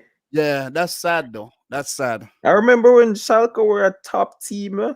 They had Joel Matip and I think Schalke was in the Alton top, bro. Remember when that guy was playing for them? The tall guy, Naldo. Yes, man. Klaas-Jan Huntelaar. That is crazy how Schalke are falling though. Bro, it's a wrap. It's a wrap. Dollar menu. Is wraps on dollar menu at my, I haven't had a wrap in a while. Yeah. The last time we bought wraps, my wife ate all the wraps. but look, man, this is weird. But could Dortmund or Leipzig dethrone Bayern, treble winning Bayern? Not this season. 4-0 against Atleti, 8-0 against Barcelona, Bayern. Not this season, man. Spanking Arsenal, Tottenham, Chelsea, Bayern. Bayern just looks at a different team, man. Can't explain it, man. No words. Look, and when you add Sane to that team, exactly. You add Douglas Costa. Look, we're gonna do one more championship. Bro. My boy scored. Championship. Harry Wilson scored for Cardiff. Oh, okay. Got Harvey Elliott scoring for Blackburn Rovers. Made the team of the week. Oh, doing things, man. Things. But championship, who's coming up? We got Reading on top, Bristol City, Watford, Bournemouth, Norwich, Millwall, all doing their thing in the top 6. But we all know the championship is very closely fought. It's hard. It is. Unless there's a runaway leader. Yeah, it is, man. Who's at the bottom? Wickham. You know, guys, Wickham has no points in 7 games. You know, Wickham, their fairy tale story last, you know, they got promoted and everything to the championship for the first time. Wickham has no points, bro. Do you think they could go all season without picking up a point? Nah, they have to win a couple games. Ah, boy, I don't know. 7? No games won? It ain't looking good. So Sheffield won a game? Sheffield Wednesday look like they got points deducted. For some reason, I don't know. Oh. You see, they have -4 points, -4, right? Yeah. I don't know what happened if they failed to fill a squad because of a COVID thing. I don't know. You know, We're living in some weird times. But Sheffield Wednesday has -4 points. Like, really? -4. That's the first time seeing that, man. It's a good thing we check this out, bro. I've never seen a table with negative points before. But you know Napoli got points deducted too, Yeah, right? yeah. For was it the Juve game they didn't turn up? Yeah, they didn't show up. But these are the results for Wickham Wanderers. 0-1, 5-0, 0-2, 2-0, 2-1, 1-0, 2-1. Close, man. Close. Yeah, so they seem they'll be, Oh, he said financial issues. For who? With Sheffield Wednesday. Oh, I don't know. I didn't look it up. Somebody in the comments was saying that. Oh, okay. They couldn't pay their players. I don't know. But what's going on at Wickham though? Is freaking Akim Femwa? He played. He scored. Did he score? No, he didn't. Nah, he didn't score. Let me see Akin Femwa's stats for this season. But I'm happy for him though. 38 years old, getting to play in the championship there. I think that's maybe his first time. Because he's been playing. I'm not too sure if he played in the championship before, but we can check that. That's why I love about this freaking site. Stats according to okay. Yes. No. This is no wait. Championship. I just first time ever. He used to play. He played a lot in League 1 and League 2. That's it, and a few playoffs. But these are his first matches in the championship. Shout outs to Adebayo Akin Femwa. The man is a legend. Big Liverpool fan as well. The man is a legend. So, yo, Demo, it's been real, man. I'm glad we did this little segment at the end there, checking out other leagues. Thanks to everybody who stuck around for the stream. The stream was highly successful today.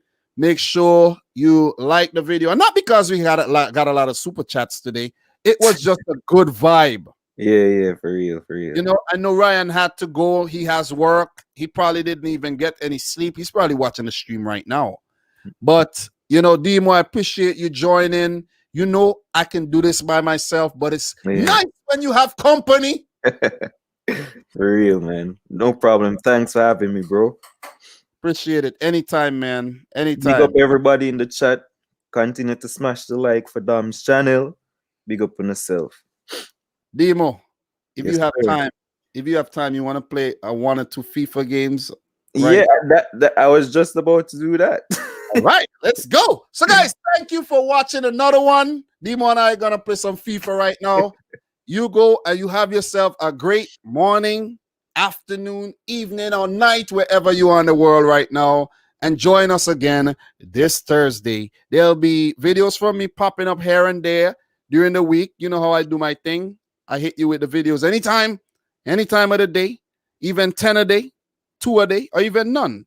But you know I'm going to be consistent. Thanks to everyone. Subscribe. Demo, I appreciate you, sticking around. You know, you and I, you know, some of the best friendships always start out really bad. Because you and I didn't start out too well, but yeah, for real. You know what I'm saying? For real, man.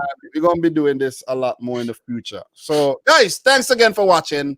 From your boy, Dominic Rich, Demo Dre, Ryan LFC. Until next time, peace out. Rich Squad. It's all a family. It's all a squad. You guys are all part of the Rich Squad. All right? All right, so peace.